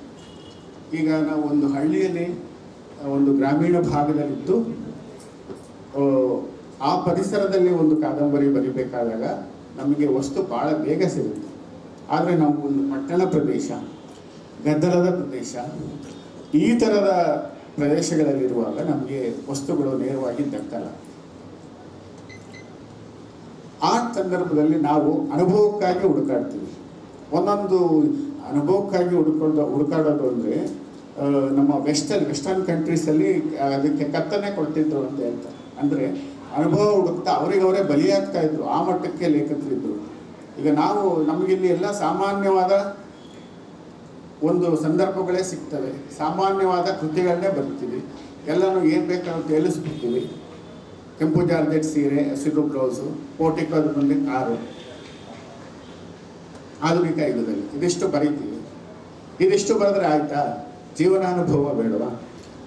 ಎಲ್ಲಿ ನಮಗೆ ತೇಜಸ್ವಿಯವರ ಒಂದು ಒಬ್ಬ ಮಂದಣ್ಣ, ಒಬ್ಬ ಪ್ಯಾರ, ನಾಯಿ, ಕಿವಿ ಇವೆಲ್ಲ ನೆನಪಲ್ಲಿ ಉಳಿತವೆ? ಯಾಕೆ ಅವೆಲ್ಲ ನೆನಪಲ್ಲಿ ಉಳಿತವೆ? ಅವುಗಳ ಗಾಢ ಅನುಭವ ಮತ್ತು ಅದರ ವಸ್ತುಸ್ಥಿತಿ, ಸಮಕಾಲೀನ ಸ್ಥಿತಿಯಲ್ಲಿ ಅವರು ಬರೆದಿರುವಂಥ ಆಧಾರಗಳು, ಇವುಗಳನ್ನು ಇಟ್ಕೊಂಡು ಬರೆದಿದ್ದಾಗ ಆ ಕೃತಿ ಹೆಚ್ಚು ಜನಪ್ರಿಯವಾಗುತ್ತೆ. ನಾನು ತುಂಬ ಬೆಳೆದವನು ಅಂತ ಹೇಳ್ತಾ ಇಲ್ಲ. ನಾನು ಹಿರಿಯ ಪತ್ರಕರ್ತನಾಗಿ ನಾನು ಸಾಕಷ್ಟು 32 ವರ್ಷಗಳ ಅನುಭವ ಇದೆ. ಕಾದಂಬರಿಕಾರನಾಗಿ ನಾನು ಕೂಡ ಸಾಕಷ್ಟು ಬೆಳಿಬೇಕಾಗಿದೆ. ನಾನು ಮೊದಲನೇ ಕಾದಂಬರಿ ಬರೆದು 2ನೇ ಕಾದಂಬರಿ ಬರೆದು ಪ್ರಕಟಿಸಬೇಕು ಅಂತ ಅಂದಾಗ ನನ್ನ ಪರಿಸ್ಥಿತಿ ಹೇಗಿತ್ತು ಅಂತ ಹೇಳಿದ್ರೆ, ಪುಸ್ತಕ ಪ್ರಕಟಿಸಬೇಡಿ, ಆ ದುಡ್ಡನ್ನು ಕೊಡಿ, ಪ್ರಕಟಣೆ ಆದಮೇಲೆ ಇಂಥದ್ದೊಂದು ದೊಡ್ಡ ಕಾರ್ಯಕ್ರಮ ಮಾಡಬೇಕು ಅಂತ, ಬೇಡ, ಅದು ದುಡ್ಡು ನನಗೆ ಕೊಡಿ, ನನ್ನ ಕಾದಂಬರಿನ ಈ ಥರ ಕಾರ್ಯಕ್ರಮ ಮಾಡಬೇಡಿ ಅಂತ. ಯಾಕಂತ ಹೇಳಿದ್ರೆ ನನ್ನ ಹಣಕಾಸಿನ ಪರಿಸ್ಥಿತಿ ಆ ಥರ ಇತ್ತು. ಅದನ್ನು ನಾನು ಪ್ರಚಾರ ತಗೊಳ್ಳಿಲ್ಲ. ಆಮೇಲೆ ಕಾದಂಬರಿ ಬರೀಬೇಕೇ ಬೇಡವೇ ಎಂಬುದು ಗೊಂದಲ ಆಗೋಯ್ತು. ಯಾಕಂದರೆ ಯಾರು ನನಗೆ ಕಾದಂಬರಿ ಬರದೇ ಸರಿ, ತುಂಬ ಜನಕ್ಕೆ ತಲುಪಿಸಿದ್ದು ಆಯಿತು, ಆದರೆ ಪ್ರತಿಕ್ರಿಯೆಗಳು ಬರ್ತಾ ಇಲ್ಲ. ಹೇಗೆ ನಿರೀಕ್ಷೆ ಮಾಡೋದು ಪ್ರತಿಕ್ರಿಯೆಗಳನ್ನು? ದೊಡ್ಡವರು ಕೊಟ್ಟರು, ಅದು ಮುಟ್ಟು ಸಹ ನೋಡಿಲ್ಲ. ಡಾಕ್ಟರ್ ದೊಡ್ಡರಂಗೇಗೌಡರು ಬೆನ್ನುಡಿ ಬರೆದಿದ್ರು, ಹೋಗಲಿ ಅದನ್ನಾರು ಓದಿದಾರ? ಇಲ್ಲ. ಇದು ಬಹಳ ಹಿಂದೆ ಇದ್ದಂಥ ವಾತಾವರಣ. ಸರಿ, ಈಗ ಸೋಷಿಯಲ್ ಮೀಡಿಯಾ, ಸಾಮಾಜಿಕ ಮಾಧ್ಯಮ, ನಾವು ಕುಂತಿದ್ದು, ನಿಂತಿದ್ದು, ಡ್ಯಾನ್ಸ್ ಮಾಡಿದ್ದು ಪ್ರತಿಯೊಂದು ವಿಡಿಯೋ ಹಾಕ್ತೀವಿ. ಪ್ರತಿಯೊಂದು ಸೋಷಿಯಲ್ ಮೀಡಿಯಾದಲ್ಲಿ ಆಗ್ತದೆ. ಈ ಕಾಲದಲ್ಲಿ ಯಾರು ಓದ್ತಾರೆ ಕಾದಂಬರಿಯನ್ನು? ಆದರೆ ಇಷ್ಟೊಂದು ಜನ ಇದಿರಲ್ವ, ಕಾದಂಬರಿಗೆ ಆಸಕ್ತಿ ಕೇಂದ್ರಗಳಿವೆ. ಆಲ್ವಿನ್ ಮತ್ತು ನಾಗರಾಜ್ ಆ ದೃಷ್ಟಿಯಿಂದ ತುಂಬ ಒಳ್ಳೆಯ ಕೆಲಸಗಳನ್ನು ಮಾಡಿದ್ದೀರ. ಇದೊಂದು ಕ್ರಿಯಾಶೀಲ ನಡೆಯನ್ನು ನಾವು ಯಾವತ್ತೂ ಪ್ರೋತ್ಸಾಹಿಸೋಣ, ಕ್ರಿಯಾಶೀಲವಾಗಿ ನಡ್ಕೊಳ್ಳೋಣ. ಮತ್ತು ಹೆಚ್ಚು ಹೆಚ್ಚು ಕಾದಂಬರಿಗಳು ನಾಗರಾಜ್ ಅವರಿಂದನೂ ಬರಲಿ, ಮತ್ತು ಆಲ್ವಿನ್ ಅವರಿಂದ ಹೆಚ್ಚು ಅತ್ಯುತ್ತಮ ಸಿನಿಮಾ ಬರಲಿ, ಮತ್ತು ಈ ಥರದ ಕಾರ್ಯಕ್ರಮಗಳು ಹೆಚ್ಚಾಗಲಿ, ಹೆಚ್ಚಿನ ಬಿಲ್ಡಪ್ ಅವ್ರು ನನಗೆ ಕೊಡಲಿ. ಈ ಸರಿ ಬೌನ್ಸರ್ಸ್ ಕಡಿಮೆ ಇದೆ, ಹೆಚ್ಚಿನ ಬೌನ್ಸರ್ಸ್ ಕೊಟ್ಟು ನನಗೆ ಒಂದು ಬಿಲ್ಡಪ್ ಕೊಡಬೇಕು, ಅದು ನನ್ನ ಆಸೆ. ಯಾಕಂದರೆ ಬೇರೆ ಕಡೆ ಹೋದಾಗ ನಮಗೇನು ಸಿಕ್ಕಲ್ಲ. ಪತ್ರಕರ್ತರಾಗೋ ತುಂಬ ಸಾಮಾನ್ಯರಾಗಿ ಹೋಗ್ತೀವಿ, ತುಂಬ ಏನೋ ಮಾಡ್ತೀವಿ, ಏನೋ ಮಾಡ್ತೀವಿ. ಫಸ್ಟ್ ಹೋಗ್ತಿದ್ದಂಗೆ ಅದು ಹಾರ ಹಾಕ್ತಾರೆ. ಹಾರ ಅಂದರೆ ಕನ್ನಡದ ದೋಷ, ಬಾವುಟ ಅಥವಾ ಏನೋ ಅದನ್ನು ಹಾಕ್ತಾರೆ. ಆಮೇಲೆ ವೆಲ್ಕಮ್ ಮಾಡ್ತಾರೆ, ಡೊಳ್ಳು ಕುಣಿತ ಅದೆಲ್ಲ ಕರೆಸಿ ವೆಲ್ಕಮ್ ಮಾಡ್ತಾರೆ. ಹಾಗಾಗಿ ಈ ಥರ ಅದ್ಧೂರಿ ಕನ್ನಡದ ವಾತಾವರಣ ನಿರ್ಮಾಣವಾಗಬೇಕು ಅಂತ ಹೇಳ್ತಿರೋದು ನಾವು. ಈ ಥರ ಕನ್ನಡದ ಒಂದು ವೇದಿಕೆಯಲ್ಲಿ ಈ ದಿನ ನನಗೆ ಅವಕಾಶ ಸಿಕ್ಕಿದ್ದು ನನಗೆ ತುಂಬಾ ಖುಷಿಯಾಗಿದೆ. ಮತ್ತು ಹೆಚ್ಚಿನ ಸಂತೋಷದಿಂದ ನಾನು ಈ ಕಾರ್ಯಕ್ರಮದಲ್ಲಿ ಪಾಲ್ಗೊಂಡಿದ್ದೀನಿ. ಮತ್ತೊಮ್ಮೆ ನಾನು ಎಲ್ಲ ಸಭಿಕರಿಗೆ ವಂದಿಸ್ತೀನಿ, ಯಾಕಂದರೆ ನಿಮ್ಮ ಪ್ರೋತ್ಸಾಹ ಭಾಳ ದೊಡ್ಡದು. ಹಾಗಾಗಿ ಇಷ್ಟು ಹೇಳಿ ನಮ್ಮ ಮುಖ್ಯವಾಗಿ ನನ್ನ ಗೆಳೆಯರು ಸೋಮಶೇಖರ್ ಗಾಂಧಿಯವರು, ಕರ್ನಾಟಕ ಕಾರ್ಯನಿರತ ಪತ್ರಕರ್ತರ ಸಂಘದ ಬೆಂಗಳೂರು ಘಟಕದ ಅಧ್ಯಕ್ಷರು, ಅವರು ಬಂದಿದ್ದಾರೆ. ನಮ್ಮ ರವಿ ಸಾಸ್ನವರಿದ್ದಾರೆ, ಎಲ್ಲ ನಮ್ಮ ಗೆಳೆಯರಿದ್ದಾರೆ. ನಮ್ಮ ಮಾಧವ್ ಕೀರ್ತಿ ಬಂದಿದ್ದಾರೆ. Is A very good technician and very good ಪತ್ರಕರ್ತ. ಅವರು ಈ ಆಧುನಿಕ ಸಂವೇದನೆಯಲ್ಲಿ ಏನೇನು ಬೇಕು ನಿಮಗೆ ಅದೆಲ್ಲ ಸಿಗುತ್ತೆ ಅವರಿಂದ, ಅಂಥ ವ್ಯಕ್ತಿ ಬಂದಿದ್ದಾರೆ. ನಮ್ಮ ಸ್ನೇಹಿತರು ಬಂದಿದ್ದಾರೆ ಪತ್ರಕರ್ತರು. ಎಲ್ರಿಗೂ ಅನಿಸುತ್ತಾ ಮತ್ತು ವೇದಿಕೆ ಮೇಲೆ ಇರುವ ಎಲ್ಲ ಗಣ್ಯರಿಗೂ ಅನಿಸುತ್ತಾ ನಾನು 2 ಮಾತುಗಳನ್ನು ಮುಗಿಸ್ತೀನಿ. ನಮಸ್ಕಾರ. ಒಬ್ಬ ಗುರುಗೂ ಮಾತ್ರ ಗೊತ್ತಂತೆ ತನ್ನ ಶಿಷ್ಯರಿಗೆ ಹೇಗೆ ಹೇಳಿದ್ರೆ, ಮ್ಯಾಥ್ಸ್ ಹೇಗೆ ಹೇಳ್ಕೊಟ್ರೆ ಅರ್ಥ ಆಗತ್ತೆ ಅಂತ. ಸೊ ಒಬ್ಬ ವರದಿಗಾರರಿಗೆ ಅಥವಾ ಬರಹಗಾರರಿಗೆ ಮಾತ್ರ ಗೊತ್ತು ನಾವು ಹೇಗೆ ಜೋಕ್ ಮುಖೇನೋ ಅಥವಾ ಮತ್ತೊಂದ್ರ ಮುಖೇನೋ ಹೇಳಿದ್ರೆ ಮಾತ್ರ ಇದು ಅವರಿಗೆ ಮನದಟ್ಟಾಗುತ್ತೆ ಅಂತ. ಅದ್ಭುತವಾಗಿ ನಮ್ಮೆಲ್ಲರಿಗೂ ತಿಳಿ ಹೇಳಿ ಇಲ್ಲಿಗೆ ಹೋಗಿಸಿ ಮನಸ್ಸಿಗೆ ಹೋಗಿಸಿದ್ರೆ ಸರ್ ಎಲ್ಲ ಮಾತುಗಳನ್ನ. Thank you so much. ಹಾಗೇನೆ ಗುರುಗಳು ಮಾತನಾಡಿದ್ರೆ ಇವಾಗ ಅವರ ಶಿಷ್ಯ ಮಾತನಾಡ್ಬೇಕಲ್ವಾ ನಮ್ಮ ಆಲ್ವಿನ್ ಸರ್, ದಯಮಾಡಿ ಒಂದೆರಡು ಮಾತುಗಳನ್ನ ಆಡಬೇಕು. ಚಲನಚಿತ್ರ ನಿರ್ದೇಶಕರು, ಕಾರ್ಯಕ್ರಮದ ಆಯೋಜಕರು ಕೂಡ ಹೌದು, ಡಿಜಿಟಲ್ PR ಕೂಡ ಹೌದು. ನೀವು ಒಂದೆರಡು ಮಾತುಗಳು ಪ್ಲೀಸ್. ಥ್ಯಾಂಕ್ ಯು, ಧನ್ಯವಾದಗಳು ಮೇಡಮ್. ನಿಮಗೂ ಜಾಸ್ತಿ ಮಾತಾಡಲ್ಲ, ತುಂಬ ಸಮಯ ತಗೊಂಡಿದ್ದಾರೆ ಎಲ್ಲರೂ. ನಾಗರಾಜ್ ಸರ್ ಮೂಲತಃ ದರ್ಜಿ, ಟ್ರೈಲರ್. ಅವರ ತಂದೆ HAL ಕಟ್ಟುವಾಗ ನೀರು ಸಪ್ಲೈ ಮಾಡ್ತಾ ಇದ್ರು ಅವರಿಗೆ. ಅಲ್ಲಿಂದ ಅವರ ಜೀವನ ಪ್ರಾರಂಭವಾಗಿದ್ದು ಇವತ್ತು ಒಂದು ಬುಕ್ ಬರೆಯೋ ತನಕ ಇಲ್ಲಿಗೆ ಬಂದು ನಿಂತಿದ್ದಾರೆ ಅಂದರೆ ಅವರ ಸಾಧನೆ ಅಂತ ಹೇಳ್ಕೊಬೋದು. ಸಾಹಿತ್ಯದಲ್ಲಿ ತುಂಬ ಆಸಕ್ತಿ ಇದೆ. ನಾನು ಅವರನ್ನ ಕನಿಷ್ಠ ಒಂದು 2-3 ವರ್ಷಗಳಿಂದ ಅವ್ರನ್ನ ಭೇಟಿಯಾಗಿದ್ದೀನಿ. 15 ದಿನಕ್ಕೊಂದ್ಸಲಿ ಅದನ್ನು ನಾವು ಭೇಟಿ ಆಗ್ತಾ ಇರ್ತೀವಿ. ಆಲ್ಮೋಸ್ಟ್ ಅವರ ಜೀವನದಲ್ಲಿ ನಡೆದಂಥ ಘಟನೆಗಳನ್ನ, ಕಥೆಗಳನ್ನ ಸ್ವಾರಸ್ಯಕರವಾಗಿ ಹೇಳ್ತಾರೆ ಅವರು. ಆಗ ಪ್ಲಾನ್ ಮಾಡಿದ್ದು ನನಗೆ ಈ ಥರ ಒಂದು ಐಡಿಯಾ ಇದೆ ಅಲ್ವಿ, ಏನಾರ ಮಾಡಬೇಕು ಸರ್, ಬರೀರಿ, ನಿಮ್ಮ ಬರವಣಿಗೆ ತುಂಬ ಚೆನ್ನಾಗಿದೆ, SLC ಓದಿದ್ದೀನಿ ಅಂದರು. SLC ಎಲ್ಲ ಲೆಕ್ಕ ಅಲ್ಲ ಸರ್, ನಿಮ್ಮ ಅನುಭವ ಇದೆಯಲ್ಲ ಅದೇ ದೊಡ್ಡ ಓದಿಲ್ಲಿ. ಪ್ರಪಂಚದಲ್ಲೆಲ್ಲ ನಾವು ಹೇಳ್ತೀವಿ ಓದಿರೋರೇ ತುಂಬ ದೊಡ್ಡವರು ಅನ್ನೋದು ತಪ್ಪು. ಅನುಭವಗಳಿದೆಯಲ್ಲ ಅದಕ್ಕಿಂತ ದೊಡ್ಡ ಎಜುಕೇಶನ್ ಅಥವಾ ವಿದ್ಯೆ ಇನ್ನೊಂದಿಲ್ಲ ಅನ್ಸುತ್ತೆ ನನಗೆ. ನನ್ನ ವೈಯಕ್ತಿಕ ಇದು ತಪ್ಪಾಗಿದ್ದ ಕ್ಷಮಿಸಿ. ಆ ದಿಸೆಯಲ್ಲಿ ಯೋಗಪುರಿ ಒಂದು ಅದ್ಭುತವಾದ ಕತೆ. ಅಲ್ಲಿ ಬರುವಂಥ ಪ್ರತಿಯೊಂದು ಪಾತ್ರಗಳು, ಕಾಕಪ್ಪ ಆಗಿರ್ಬೋದು, ರಾಮಪ್ಪ ಆಗಿರ್ಬೋದು, ಸಾಕಮ್ಮ ಆಗಿರ್ಬೋದು, ಪ್ರಕಾಶ ಆಗಿರ್ಬೋದು, ಪ್ರತಿಯೊಂದು ಪಾತ್ರಗಳು ಆ ಕಾಲಘಟ್ಟದಲ್ಲಿ, ಆ ನೆಲಘಟ್ಟದಲ್ಲಿ ಅನುಭವಿಸಿದಂಥ ನೋವುಗಳನ್ನ ತುಂಬಾ ಅದ್ಭುತವಾಗಿ ಮತ್ತೆ ವ್ಯತಿರಿಕ್ತವಾಗಿ ಕಟ್ಕೊಟ್ಟಿದ್ದಾರೆ ಕಾದಂಬರಿಗಳಲ್ಲಿ ಪದಗಳ ಮುಖಾಂತರ. ನಾಗರಾಜ್ ಸರ್, ನಿಮಗೆ ಒಳ್ಳೇದಾಗ್ಲಿ. ಇನ್ನಷ್ಟು ಕಾದಂಬರಿಗಳು ನಿಮ್ಮ ಮುಖಾಂತರ ಸಾಹಿತ್ಯ ಲೋಕಕ್ಕೆ ಬರಲಿ ಅಂತ ಕೇಳ್ಕೊಳ್ತೀನಿ. ಅದನ್ನ ಆದಷ್ಟು ಸರ್, ಇವಾಗ ನನ್ನ ಗುರುಗಳು ಸ್ನೇಹ ಸರ್ ಮಾತಾಡುವಾಗ ಒಂದು ಮಾತು ಹೇಳಿದ್ರು, ಈಗಿನ ಕಾಲಘಟ್ಟದಲ್ಲಿ ಸೋಷಿಯಲ್ ಮೀಡಿಯಾ ಇಟ್ಕೊಂಡು ಪ್ರಮೋಷನ್, ದೇವರೊಳಗೂ ಅದನ್ನ ಐಡಿಯಾ ಕೊಟ್ಟವ್ರು ಅವರೇ. ಅದನ್ನ ಐಡಿಯಾ ಕೊಟ್ಟಿದ್ದು ಸರ್. ಈ ಎಲ್ಲ ಮಾಡ್ತಾ ಇದ್ವಿ ಕೂಡ, ಅದಕ್ಕೆ ಬೇರೆ ಏನಾದ್ರು ಮಾಡಬೇಕು. ಬುಕ್ಕು, ಸಾಹಿತ್ಯ, ಕಾದಂಬರಿ ಅಂದಿದ ತಕ್ಷಣ ಜನ ಮರ್ಸ್ಬಿಡ್ತಿದ್ದಾರೆ. ಈಗಿನ ಕಾಲಘಟ್ಟದಲ್ಲಿ ಯಾರು ಓದ್ತಾ ಇಲ್ಲ. ಸಾಹಿತ್ಯನ ಅಥವಾ ಕಾದಂಬರಿಗಳನ್ನ ರೀಚ್ ಮಾಡೋ ಲೆವೆಲ್ ಸಿನಿಮಾ ಥರ ಆದ್ರೆ ಇನ್ನೂ ತುಂಬ ಚೆನ್ನಾಗಿರುತ್ತೆ. ನಿನ್ನೆ ರಾತ್ರಿ ನಾವು ಡಿಸ್ಕಷನ್ ಮಾಡಿದ್ವಿ ತುಂಬ, ನಾನು ಸರ್, ತುಂಬ ಚೆನ್ನಾಗಿರುತ್ತೆ. ಆಗ ಒಂದಿಷ್ಟು ಪ್ಲಾನ್ಗಳನ್ನ ಮಾಡ್ಕೊಂಡು ನವೀನ್ ಅವರಿಗೆಲ್ಲ ಕಾಂಟ್ಯಾಕ್ಟ್ ಮಾಡಿದಾಗ ಈ ಥರ ಮಾಡಿದ್ರೆ ಚೆನ್ನಾಗಿರುತ್ತೆ. ಒಂದು ಸಿನಿಮಾ ಪ್ರಮೋಷನ್ ಥರನೇ ಆಗಲಿ, ಇದನ್ನು ಬುಕ್ಕು ಜನಕ್ಕೆ ರೀಚ್ ಆಗಲಿ. ಸಾಹಿತಿಗಳು ಅಥವಾ ಕಾದಂಬರಿಕಾರರು ಬರ್ತಿರೋದು ಕಮ್ಮಿ ಆಗಿದ್ದಾರೆ, ಅದನ್ನು ಓದ್ತಿರೋ ಸಂಖ್ಯೆನೂ ಕಮ್ಮಿ ಆಗಿದೆ ಅನ್ಕೊಂಡಿದ್ವಿ. ಆದ್ರೆ ಯಾವುದೇ ಬುಕ್ ಸ್ಟಾಲಲ್ಲಿ ಹೋಗಿ ಯಾವಾಗಲೂ ಜನ ತುಂಬಿಕೊಂಡಿರ್ತಾರೆ. ಈಗೀಗ ಅದು ಆಸಕ್ತಿಗಳು ತುಂಬಾ ಆಗ್ತಾ ಇದೆ. ಯುವಕರಲ್ಲಿ, ನಮ್ಮಂಥವರಲ್ಲಿ ಅಥವಾ ಇಲ್ಲಿ ಇರುವಂಥ ತುಂಬಾ ಜನ ಯುವಕರು ಸಾಹಿತ್ಯದ ಕಡೆ ಜಾಸ್ತಿ ಒಲವು ಕೊಡಿ. ಮೈಂಡು ಫ್ರೆಶ್ ಆಗುತ್ತೆ, ಬೇರೆ ಬೇರೆ ರೀತಿಯ ಅನುಭವಗಳು ಪದಗಳ ಮುಖಾಂತರ ನಿಮಗೆ ಸಿಗತ್ತೆ. ನಾಗರಾಜ್ ಸರ್, ವೈಯಕ್ತಿಕವಾಗಿ ನನ್ನ ಗುರುಗಳು ನೀವು, ಆದ್ರೂ ಮೂರು ನಾಗರಾಜ್ ಸರ್ ಗುರುಗಳೇ. ಇಲ್ಲಿ ನಾಗರಾಜ್ ಸರ್ ಇಲ್ಲಿ ಪ್ರೊಡ್ಯೂಸರ್ ಇದ್ದಾರೆ, ಹರೀಶ್ ನಾಗರಾಜ್ ಸರ್ ಮತ್ತೆ ನಾಗರಾಜ್ ಸರ್ ಕಾದಂಬರಿ ಬರ್ದಿರೋರು. ಒಂದು ಲೆಕ್ಕದಲ್ಲಿ 3 ಜನ ಗುರುಗಳೇ. ಕಾರಣ ಇಷ್ಟೇ, ಅವರವರ ಅನುಭವಗಳನ್ನ ನನಗೆ ಹರೀಶ್ ಸರ್ ಒಂದು 10 ವರ್ಷದಿಂದ ಪರಿಚಯ. ಸರ್ ಇವತ್ತೇನು ನಮ್ಮ ಕಾದಂಬರಿಯ ಮೂಲ ಇದಾರಲ್ಲ, ಅವರು 3 ವರ್ಷದಿಂದ ಪರಿಚಯ. ಸ್ನೇಹ ಸರ್ ನನಗೆ ಒಂದು 10 ವರ್ಷದಿಂದ ಪರಿಚಯ. ನಾನು ಮೊದಲನೇ ಸಿನಿಮಾ ಪ್ರಾರಂಭ ಮಾಡಿದಾಗಲೂ ನನಗೆ ಎಲ್ಲಾ ರೀತಿಯ ಬೆನ್ತಟ್ಟಿ ಬೆನ್ನೆಲುಬಾಗಿ ನಿಂತ್ಕೊಂಡು ತಪ್ಪು ಒಪ್ಪುಗಳನ್ನ ಸರಿ ಹೇಳಿ ಇವತ್ತಿಲ್ಲಿ ನಿಂತ್ಕೊಂಡು ಮಾತಾಡ್ತಿದ್ದೀನಿ, ಇಂಡಸ್ಟ್ರಿಯಲ್ಲಿ ಇವತ್ತಿಗೂ ಬದುಕ್ತಾ ಇದ್ದೀನಿ, ಅನ್ನ ತಿಂತಿದ್ದೀನಿ ಅಂದ್ರೆ ಅವ್ರ ಕಾರಣ, ಅವ್ರ ಗೈಡೆನ್ಸ್. ಅವ್ರಿಲ್ಲಾಂದ್ರೆ ಭವಿಷ್ಯ ನಾನು ಮೊದಲನೇ ಸಿನಿಮಾ ಮಾಡಿದಾಗ ನಾನು ಬೆಂಗಳೂರು ಬಿಡ್ಬೇಕಾಗಿತ್ತು ಅನ್ಸುತ್ತೆ. ಸಿನಿಮಾ ರಿಲೀಸ್ ಆದ್ಮೇಲೆ ಪೆಡಪ್ ಆದ್ಮೇಲೆ ಒಂದೇ ಮತ್ತೆ ಫೋನ್ ಮಾಡಿ, ಊರ್ ಬಿಡ್ಬೇಕಂತಿದ್ಯಾ ಇಲ್ಲೇ ಇರ್ಬೇಕಂತಿದ್ಯಾ ಅಂದ್ರೆ, ಸರ್ ಗೊತ್ತಾಗ್ತಿಲ್ಲ, ಮನೆ ಬಾಗಿಲು ಮುಚ್ಚಿಬಿಟ್ಟಿದ್ದಾರೆ, ಏನಾರ ಮಾಡಿ ಸಾಯಿ ಅಂತ, ಇಲ್ಲೇ ಇರ್ಬೇಕಂತ ಡಿಸೈಡ್ ಮಾಡಿದೀನಿ ಅಂತ. ಟ್ರೈ ಮಾಡಿ, ಏನಾರ ಆಗತ್ತೆ. ಒಂದು ಸಿನಿಮಾದಲ್ಲೇ ಹೋಪ್ನ ಕಳ್ಕೊಂಬೇಡ. ಅದು ಕಳ್ಕೊಂಡ್ರೆ ಇಲ್ಲಿಂದ ಮತ್ತೆ ಬೇರೆ ಇನ್ನೊಂದು ಹುಡುಕಾಟದಲ್ಲಿ ಇನ್ನೊಂದು ಸೋಲು ಅನುಭವಿಸಿ. ಇದೊಂದು ಸೋಲು ಇನ್ನೊಂದು ಪಾಠ ಆಗತ್ತೆ.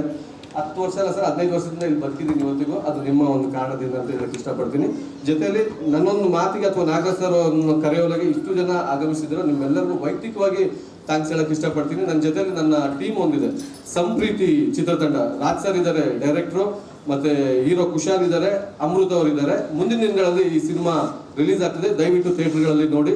ಜೊತೆಲಿ ನನ್ನ ಎಲ್ಲ ನಿರ್ಮಾಪಕರುಗಳಿದ್ದಾರೆ, ರವಿ ಅಣ್ಣ ಇದ್ದಾರೆ, ಅಮೃತ ಇದ್ದಾರೆ, ST ಸರ್, ವರ್ಧನ್ ಸರ್, ದತ್ತು ಇದ್ದಾರೆ, ವೈಲೆಂಟ್ ಫೆಲ್ಲೋ ಮಾಸ್ಟರ್ ಇದ್ದಾರೆ, ನಮ್ಮ ಪಬ್ಲಿಕೇಶನ್ಸ್ ಮಾಡಿರೋರು ಇದ್ದಾರೆ. ಅವರಿಗೂ ಸಹ ವೈಯಕ್ತಿಕವಾಗಿ ತಿಳಿಸ್ತೀನಿ ಸರ್, ದಯವಿಟ್ಟು ಬುಕ್ಕನ್ನು ರೀಚ್ ಮಾಡಿ. ನಿಮ್ಮ ಬ್ಲಾಗ್ಗಳಲ್ಲಿ, ಫೇಸ್ಬುಕ್ಗಳಲ್ಲಿ, ಇನ್ಸ್ಟಾ ಪೇಜ್ಗಳಲ್ಲಿ ಹಾಕಿ ಸಿನಿಮಾಗಳನ್ನ ನಾವು ಪ್ರಮೋಷನ್ ಮಾಡ್ತೀವಿ. ಹೌದು, ಜೊತೆಲಿ ಈ ಥರ ಕಾದಂಬರಿಗಳನ್ನ ಪ್ರಮೋಷನ್ ಮಾಡೋಣ. ಕಾದಂಬರಿಗಳು ಸಿನಿಮಾಗಳಾದ್ರೆ ಸಿನಿಮಾಗಳು ಖಂಡಿತವಾಗ್ಲೂ ಇನ್ನೊಂದು ಸ್ವಲ್ಪ ಕ್ವಾಲಿಟಿ ವೈಸಲ್ಲಿ ಆಗಿರ್ಬೋದು, ಸಿನಿಮಾ ಥಿಯೇಟರ್ಗಳಲ್ಲಿ ನಿಲ್ಲುತ್ತೆ ಅಂತ ನನ್ನೊಂದು ಅನಿಸಿಕೆ. ದಯವಿಟ್ಟು ಈ ಮಾತನ್ನ ಮಾತಾಡೋಕ್ಕೆ ಅವಕಾಶ ಮಾಡಿಕೊಟ್ಟಂತ ನಾಗರಾಜ್ ಸರ್ಗೆ ಧನ್ಯವಾದಗಳನ್ನ ಹೇಳ್ತಾ ನನ್ನ ಮಾತನ್ನು ಮುಗಿಸ್ತೀನಿ. ನನ್ನ ಗುರುಗಳು ಏನೋ ಹೇಳಕ್ ಬಂದಿದ್ದಾರೆ ಸರ್. 2 ವಿಷಯ ಬಿಟ್ಟೆ ನಾನು. ಒಂದು, ನಾನು ಈ ಪುಸ್ತಕನ ನೋಡ್ದೇನೆ ಓದ್ದೇನೆ ಒಪ್ಕೊಂಡ್ಬಿಟ್ಟಿದ್ದೆ ಅಂತ. ಈ ಮಾದಪ್ಪನ ಫೋಟೋ ಇದೆ, ಮತ್ತು ಮಲೆ ಮಹದೇಶ್ವರ ಸ್ವಾಮಿಗೆ ಅದನ್ನು ಅರ್ಪಣೆ ಮಾಡಿದ್ದಾರೆ. ನಾನು ಕೂಡ ಮಹಾನ್ ಭಕ್ತ. ಆ ಪುಸ್ತಕ ನೋಡಿದ ಕೂಡಲೇ ನನಗೆ ಬಹಳ ಖುಷಿ ಆಯಿತು. ಮಾದಪ್ಪನಿಗೆ ಅರ್ಪಣೆ ಮಾಡಿದರೆ ಇದು ನಾನು ತುಂಬ ಒಳ್ಳೆಯದಾಗತ್ತೆ ಅಂತ.